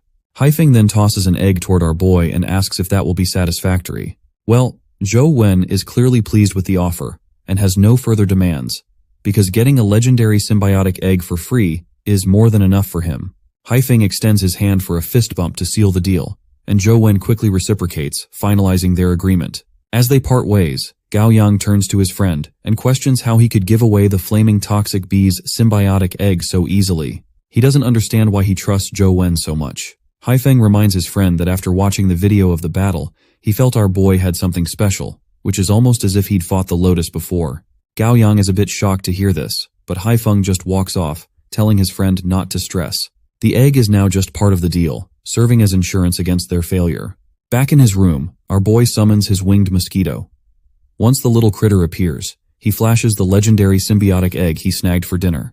Without wasting any time, he pops the egg right into his pet's mouth. Immediately, a giant blob of aura and fire surrounds the little guy as he begins to evolve. When the transformation is done, our winged mosquito emerges with sharp green eyes, a needle-like sting, and an overall bigger size, which is way bigger than it was before. Zhou finds it fascinating that this evolution merged the properties of the flaming toxic bee's attributes, probably because both are insects. He then checks the stats and notices that the larva tag is finally gone, and his mosquito has finally matured. But what really shocks him is how much the stats have improved, almost exceeding the limits of a legendary creature. On top of that, it's got a new skill called Magic Light Sting, which shoots a long, high-speed energy sting capable of piercing through targeted enemies. Join can't help but flash a grin at his newly evolved pet.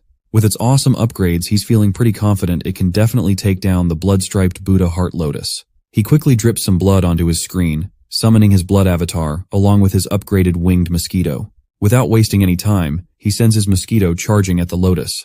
The lotus isn't about to just sit there and take hits. It conjures up that crimson stuff and tries to blast the mosquito out of the air. But the mosquito zips through the attack with lightning speed, almost too fast to see. As the mosquito gets close, it's just a hair away from piercing the flower's eye with its sharp claw. But in a split second, the sneaky lotus ducks into the water, leaving the mosquito wondering where it went. Just then, the mosquito notices something coming up from below the ground. The lotus tries to catch it off guard by attacking from underneath, but the mosquito dodges the sneaky petals and makes a quick escape. The mosquito then turns his attention back to the flower and ramps up its descent momentum by using its silver wing attack, aiming directly at the flower. The lotus tries to block the attack with its crimson substance, but the mosquito isn't finished yet. With lightning speed, it circles back, slicing through the crimson barrier with its sharp wings. The lotus looks quite frustrated, and it finally explodes, revealing a toad inside, just like we saw in the real-life battle. And as expected, the toad quickly starts throwing gooey, sticky sludge at the mosquito. But the little guy dodges everything with ease. It quickly counters with its sting attack, sending a sharp crimson needle straight into the toad. The toad pops like a balloon as soon as the needle hits its target, and another sting from the mosquito obliterates the core of the lotus, causing a massive explosion in the aftermath. Just as the haze starts to clear, the mosquito makes sure to grab the crystal from the smoky explosion. Meanwhile, our boy watches with awe, still doubting if his winged mosquito's skill has truly become that powerful.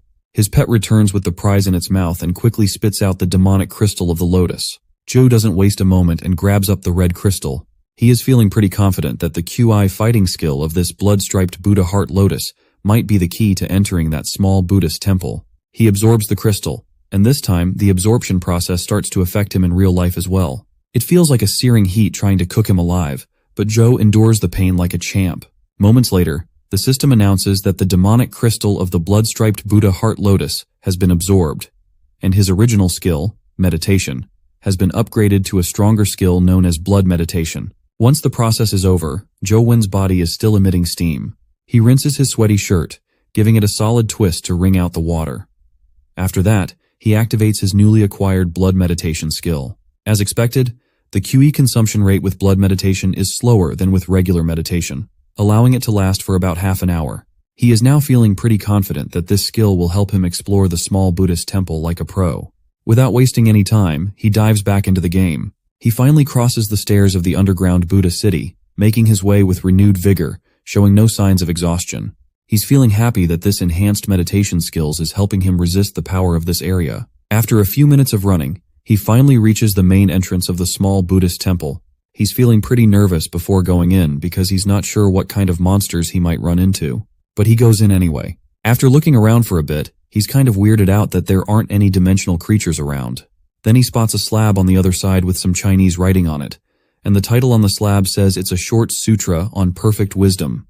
That is when he recalls that the large sutra on perfect wisdom is a well-known thing. According to legend, a Buddhist discovered it during a dimensional storm, and it was ranked as one of the 2 greatest QE spell arts in Buddhism. He is sure that this short sutra on perfect wisdom must also be a spell too. As soon as he tries to read the inscription, the words on the slab start twisting and wrapping around, and he gets hit with a brutal headache. It feels like someone's trying to scramble his brain like eggs. He grabs his head in pain, and suddenly something starts shining brightly in the middle of his avatar's chest. In the next moment, the immense pressure he was feeling vanishes, and he notices that the flow velocity of the Immortal Sutra has slowed down. The pressure is gone, and he's no longer feeling any discomfort as he tries to read the inscription. Just as he's trying to make sense of everything around him, he quickly notices his key bar is depleting. He hasn't even entered the Buddhist hall yet, so he starts running without wasting any time. Once he's standing outside the small Buddhist temple, he opens the door and spots a giant statue with 3 Buddha faces. He's not even sure if a 3-faced Buddha is a real thing in Buddhism. But as soon as he steps inside, his avatar starts to twist. And just like that, the game is over. He's dead again, without any warning or obvious reason. Looks like he'll need to dig deeper to figure out the rules before entering the temple. At least this experience taught him a bit about what those predecessors went through to gain their power. They really risked their lives, and he's starting to admire them for that. Even with the help of blood meditation, he still couldn't enter the Buddhist hall, but the fact that he didn't see any dimensional creatures suggests that getting into the temple must have something to do with that stone tablet. He's pretty sure that the tablet is some kind of chi spell, but since he has already practiced the Lost Immortal Sutra, he knows he can't practice another chi spell right now. Still, he decides to memorize the sutra written on it. Surprisingly, he's memorizing this script much better than the Lost Immortal Sutra. Once he's halfway through memorizing it, he decides to leave the small Buddhist temple's vicinity before his chi runs out. He plans to come back and finish reading it once his chi is replenished. He spends the entire day like this, yawning and grinding his ass away in the game. By the end of it, he's finally memorized the entire sutra. Suddenly, light starts radiating from him, and he's absolutely blown away by the new kind of chi circulating in his core. The only thing he can think is that this must be the short sutra on perfect wisdom he just memorized. He looks at his hand in his real life, and can also feel this new chi spell even though he hasn't practiced it. It's automatically circulating through his body according to his memory. He has no clue what's going on, but he's too exhausted to delve into these mysteries right now. So he decides to hit the hay and will figure out what's happening once he wakes up. Just as he starts catching some Z's, mysterious patterns begin to pop up on his chiseled body. By the way, have you noticed that this lazy guy does nothing but game, yet he has one of the best bodies? It's a bit jealous-making. If I could get stronger just by writing manhwa recaps, I'd be the strongest person on the planet. Anyway, after his sleep, he heads to the bath in the morning. As the water pours over his body, he lets out a scream because his skin is shedding. He comes out of the bath, wondering if this is the effect of the short sutra on perfect wisdom circulating in his body. Regardless, he grabs his phone again and checks his stats. To his surprise, his old Lost Immortal Sutra key spell hasn't been replaced. Instead, his constitution has broken the 10 limit and improved to 11. Not only that, he can also feel the short sutra on perfect wisdom circulating through his body. But then he realizes something that completely blows his mind. Apparently, he can replace and circulate his newly acquired chi with the Lost Immortal Sutra. This means he's mastered 2 chi spells at once, which is a huge deal since most chi spells are very different in nature, and it's tough for a person to operate 2 simultaneously. The more advanced and complicated the chi spells, the harder they are to coexist. Just then, his phone starts ringing.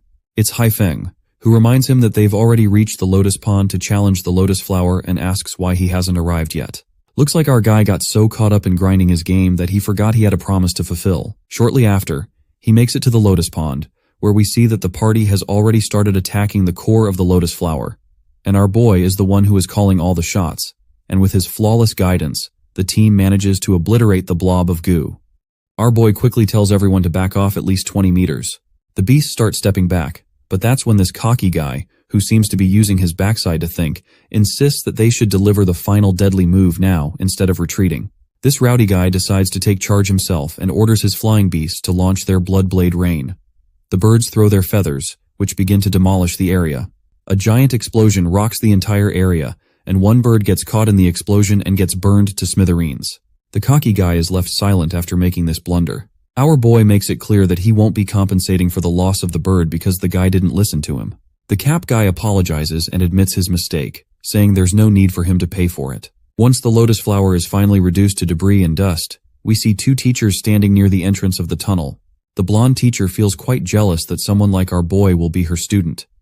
The woman with glasses comments that our boy gives the impression that he somehow knew the Buddha Heart Lotus would explode at the last moment. To defeat the Buddha Heart Lotus in the military department of the Western District, 5 legendary creatures had to be sacrificed. The blonde then reminds her that since he has a relationship with the Ang family, it's safe to assume that he might have gotten the information from them. The lady responds that Ang Jing and her brother don't like Joe very much, so they wouldn't just hand over information without a good reason. This makes her even more curious about him, and she wants to learn more. We're back in the game, inside the dungeon under the lotus pond. The toad has been activated, and it's spitting out those black gooey balls. But our boy's winged mosquito is dodging them left and right and takes the toad out with a wing attack. To finish the job, the mosquito unleashes its magic light sting. Just like before, it erupts in a heavy explosion, and our guy is pretty chuffed to see that with his knowledge of the lotus's attack patterns and the mosquito's abilities, he can take down the boss quite easily. Suddenly his phone rings, and he sees that there's a new loot drop, which is a symbiotic egg of the blood-striped Buddha Heart Lotus. He picks it up and learns that it's an alchemy-level egg with pretty good attributes. However, he also finds out that while the real Lotus knows several QE fighting skills, this one is too weak and only has one skill. Since there's a risk in hatching the egg, and he doesn't want to end up with a larva Buddha Heart Lotus, he considers fusing it instead. But the fusion rate is abysmal. That's when another system window grabs his attention, suggesting that he simply feed the egg to the silver-winged mosquito. Our boy remembers that the last time he fed his monster a legendary egg, it grew up. So he wonders if the same will happen again. With that in mind, he presses the feed button, but nothing particularly happens. It looks like he might have just wasted a legendary egg, and he's left with no clue about what exactly he needs to do to grow this critter. In the next scene, we see his avatar running towards the small Buddhist temple. As he nears the door, he quickly switches his QE spell to the Short Wisdom Sutra and feels pretty chuffed to see that circulating the sutra is working perfectly. Once inside, he spots the Buddha statue again. Suddenly, something begins to drip from the statue, and a magical enchantment starts to shimmer right under his blood avatar. He's worried he might have triggered another instant kill trap. To his surprise, nothing happens to him. Instead, a bunch of blobs starts to surround him. When he takes a closer look, he realizes they're actually symbiotic eggs. A system window pops up displaying some odd text. According to the postscript, the Buddha statue is one of the 5 kings of knowledge in Buddhism, who have conquered the 3 worlds of desire, form, and formlessness, and he is offered an egg by the Buddha. Our boy finds it pretty strange that this statue is trying to give him free symbiotic eggs. When he tries to check the stats of the egg, the system window says that the attributes can't be accessed because they're unknown. So, he decides to pick one of the 3 eggs at random. As soon as he makes his choice, the system announces that the mythical creature hatching is confirmed. Our boy gets absolutely furious and throws his phone away because he never confirmed anything. It's not that he doesn't want a mythical creature. In fact, they're very powerful in the dimensional realm. The problem is that even legendary creatures nearly killed him during hatching, so he's dreading the pain that's about to come with a mythical creature. But since the hatching has already been confirmed, the arc of pain begins. This red-black substance starts to choke him, and he really doesn't want to be the first guy to die from playing games. A while later, we see him sprawled on the ground, looking like he's just gone through post-nut clarity after jacking off to some anime girls. He's pretty weirded out that he's still alive despite the mythical creature hatching. He can also feel that his blood and chi have drained from his body. I guess it was worth it though, since I highly doubt he would have gotten a fluffy and cute furball like this otherwise. The creature is named Diting. He's confused at first because a mythical creature is supposed to be a powerhouse capable of destroying everything, but this little fella doesn't seem to fit that description. He picks up his phone and checks the creature's stats. Well, here's the bad news. The system mentions that this creature is an ordinary one at its primary stage.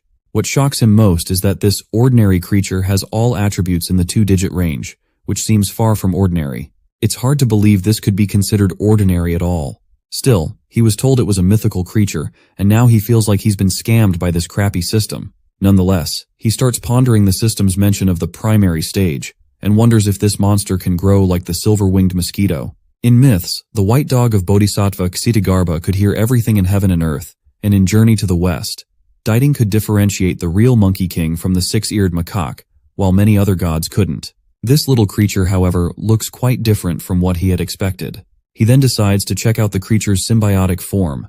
The little creature transforms into an ear-piercing ring. As soon as the effects of the ring are activated, he can feel and hear his surroundings more acutely. He can even hear people outside his dorm room.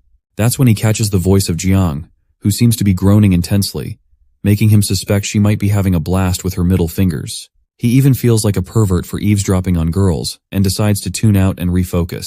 Still, her groans are getting more intense and she seems to be in real distress. He quickly reaches her dorm room and starts banging on the door, asking if she's okay. When he doesn't get a response, he starts to worry that something might have happened to her. Determined to rescue her, he takes a few steps back and charges at the door like a bull. However, he still can't get inside, because this is Ang Jiang's room, and her security door is built like a tank. Meanwhile, Jiang, lying on the ground, is puzzled about how he can even hear her. She definitely doesn't want him to see her in the awful state she's in right now. Before he can actually tear through the door, Jiang quickly tells him to stop. The thumping at the door suddenly stops, but our guy, Ever the Champ, decides to jump through the window, leaving her completely boggled. As soon as he's inside, he asks if she's okay. Jiang is utterly embarrassed to see him and asks, "How on earth did you get in through the window?" Our clueless hero replies that he thought she was in danger because no one answered the door. He adds that he prefers calling a doctor if she's hurt. The girl quickly gets terrified and assures him she's been through this many times before and it'll be fine soon enough. That is when this idiot asks her outright if she's having her period. She glares at him like he's the dumbest person alive, throws down a mug over his face, and reluctantly confirms that yes, she's having her period. Then she drags him out of the room and slams the door shut. Looks like our guy completely misread the situation. Meanwhile, inside the room, she leans against the door, sliding down to the ground, feeling utterly embarrassed and blushing like crazy after the awkward encounter. The boy returns to his dorm room and starts preparing food, specifically choosing red dates to help him recover sooner. His phone begins buzzing, and when he picks it up, it's Xuan on the other end. The playboy informs him that the new semester starts today, and that every club is looking for new members, so he suggests taking a stroll around campus to explore and get acquainted with others. However, the boy states that he's not interested in joining any clubs. Xuan responds that they could work together, and he's planning to start his own club. He even promises to help our boy with climbing up the ranks if he joins his club. But as we all know, my guy can easily climb the ranks just by playing video games, so he refuses and lets his friend know he's not interested. Xuan then tells him not to be so cold, reminding him that they need teams to complete most of the tasks assigned by the college. He points out that no one wanted to team up with them during the real combat test, and asks if he wants to face that situation again. I guess our playboy got a point, so Joe eventually gives in and reminds his friend that the two of them alone aren't enough to start a club. Xuan just says they'll figure it out later. With that, the scene takes us to the outside, where the students start gathering in the central square of the college, and our boy feels overwhelmed by the crowd. Among the sea of people, Xuan is standing on the stairs, calling out to him, and he's accompanied by a lady. When they meet up, the playboy quickly asks why he's carrying a bag. Our boy explains he's got red dates and wolfberry tea to help replenish his blood. That's when the lady chimes in, suggesting that since he's already here, he should join Wei Yang's club. She adds that they have many lovely girls and would be happy to have him join. By the way, Wei Yang is Xuan's sister, which is exactly why Xuan protests, saying that our boy will be joining his club instead. He asks his sister if she's trying to lure him in with a bunch of beauties, making it clear that they're not falling for it. Despite his words, it's obvious from the way our playboy is drooling that he's definitely tempted. Our boy admits that he can't join Wei Yang's club, not because he's not interested in clapping some cheeks, but because he's already promised Xuan he'd join his club. Wei Yang's lovely sister gives up and says she's looking forward to cooperating with Xuan's club if the need arises. This pervert brother just gives a pleasant thumbs up to his sister, but our boy just stands there in silence. Once the ladies have left, Xuan jokes about how our boy let a group of lovely ladies slip away. Joe tells him to stop joking and get serious, asking if Xuan isn't really committed to starting the new club. He warns that they need to start recruiting members quickly, or all the freshmen will join other clubs soon. The playboy points out that there's nothing they can do because freshmen have to wait a month before they can apply to establish a club. They also need at least 5 members, and right now they're not qualified to start a club yet. Annoyed, Joe asks what the heck they're even doing here if they can't establish a club. Xuan proudly replies that they're here to check out the girls, of course. This just irritates our boy even more, realizing he missed out on joining a club with a group of girls just so he could help Xuan establish his club.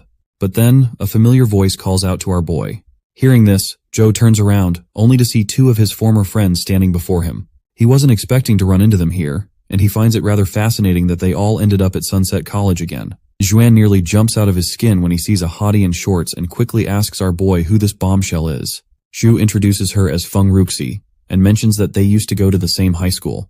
The playboy then creeps over to Joe and whispers, asking how he could have missed the chance to meet her back then if they were in the same school. But even if he missed the chance back then, Xuan is glad to meet someone like Ruxi now. He quickly invites her to join his club, asking if she'd be interested.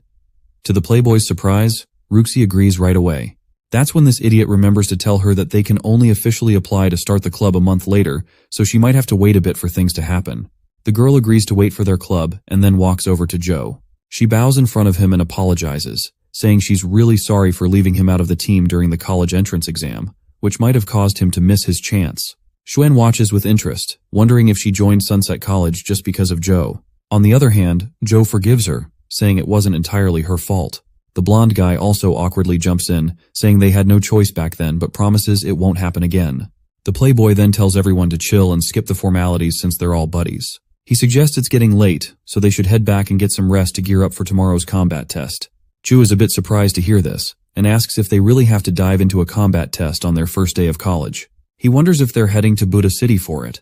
Xuan clears it up, saying they're not going to Buddha City because this place is a newly discovered with tons of hidden dangers, and the college isn't about to let freshmen take those risks.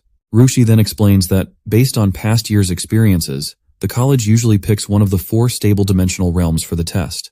You just need to kill a dimensional creature to pass, and the more you take down, the higher your score. Joe's pretty intrigued and asks how she knows so much. The girl casually points out that all the info is posted on the college's dimensional forum. Soon after they part ways, our guy takes a quiet stroll and explains that the dimensional forum was set up by the Federation to help and encourage people to share info about different dimensional realms. There's no need to use real info for registration, and both the military and the public can post whatever they want. He didn't pay much attention to it when he was at Guida High since they rarely dealt with complex dimensional areas. He never thought that everyone at Sunset College would actually use the forum to communicate. Now he's thinking it might be a good idea to learn the rules and start using the forum himself. As he's absorbed in his phone, someone calls out to him, asking if he's a special admitted student living in his building. Joe quickly looks around, trying to find the source of the voice, only to realize that the short girl is standing right in front of him. Seems like he failed to notice her because of his long-ass giraffe-like neck. He greets her and introduces himself as Joe Wen, mentioning that he lives on the 2nd floor. The girl, full of enthusiasm, introduces herself as Wang Lu. She's also a special admitted student, so he can just call her Lu. She mentions she lives on the 1st floor, and they're apparently neighbors now. But as soon as he sees her enthusiasm, he suddenly vanishes into thin air, leaving only the sound of a door closing. Looks like she's stumbled upon a rather strange neighbor. Our guy puts away his bag, fires up his computer, and dives headfirst into the forums. He discovers that the forum is a massive information-sharing platform accessible to everyone. The college and people from all walks of life regularly post or provide dimensional information through this site. He's totally blown away that such a huge platform doesn't require real name registration, and the Federation isn't worried about outlaws or enemies getting info from it. On top of that, there's a generous bonus system where you can trade all kinds of resources using dimensional points you earn from posting on the forum. He's amazed at how you can earn these points just by sharing information. The first way to earn dimensional points is through the clicks on regular posts, but this only nets you a few points, even if thousands of people read your post. To rack up more points, you can post paid content. The content of these paid posts is unlimited, and writers can set their own prices. However, due to the anonymity of the dimensional forum, users are afraid of being scammed, so they tend to stick with paid content from well-known posters. Additionally, the Federation and the college also publish strategies for paid content, which only cost a few points. At first, our guy mulls over what kind of post to make, but it doesn't take him long to figure out his move, so he dives in and creates his first post. Meanwhile, we see a teacher is lounging on her bed, sipping tea and scrolling through the forums. She comes across all sorts of freshmen trying to impress the ladies. As she skims through the usual junk, she finally stumbles upon something intriguing. It doesn't take her long to realize that this is a strategy for the small Buddhist temple, priced at 20,000 dimensional points. Her jaw almost drops as she realizes how impossible this is. How could this person possibly know about the small Buddhist temple? The area around it has been set up as a forbidden zone, and relevant news has been blocked. Even most teachers don't know the temple's name. She suspects the post might be a scam, especially since the account is new. But still, if this post is genuine, it could seriously shake up how the military approaches their explorations. Out of sheer curiosity, the teacher spends 20,000 points, and the information appears right before her eyes. She learns that consuming chi through the meditation of the Buddha Heart Lotus's dimensional crystal can resist the strange force in front of the temple, which twists people's insides. The higher the crystal level, the longer the effect lasts. The teacher finds this quite odd, because no one is foolish enough to practice a basic Kai fighting skill. And even if you give this technique to people for free, no one would want to practice it. She wonders if she's been duped by this post. Meanwhile, our guy is grinding away in the game again, battling the skeleton knight repeatedly. After taking down the skeleton knight a bunch of times, he finally scores a symbiotic egg as a loot drop. He quickly feeds it to his little critter, telling it to grow up and not just eat all the time. Seems like he is tired of farming the skeleton knight, so he decides it's time to explore deeper into the map. As he flies around the area, he's puzzled to find that there are no skeleton soldiers in sight even though he has ventured much deeper. Then he spots something unusual on the ground, which is a massive tower from an ancient imperial city known as Yanbo Tower. This is a real surprise for him, and he wonders why Yanbo's tower is here. For some context, Yanbo was the son of Deku, one of the 5 emperors from prehistory, representing the fire god. The tower, known as the fire god's stargazing place, is supposed to be located in the southwest, outside ancient Guida City. According to history books, it shouldn't be in the ancient city in the game at all. He's totally confused about why this iconic structure is here. Suddenly, he notices something flying over from the tower, and it quickly starts tracking him down. This thing seems like a fiery bird, and it swoops down at him with bullet speed. He immediately takes his stance and uses his ash palm ability, but the eagle-like fiery creature just pierces right through it.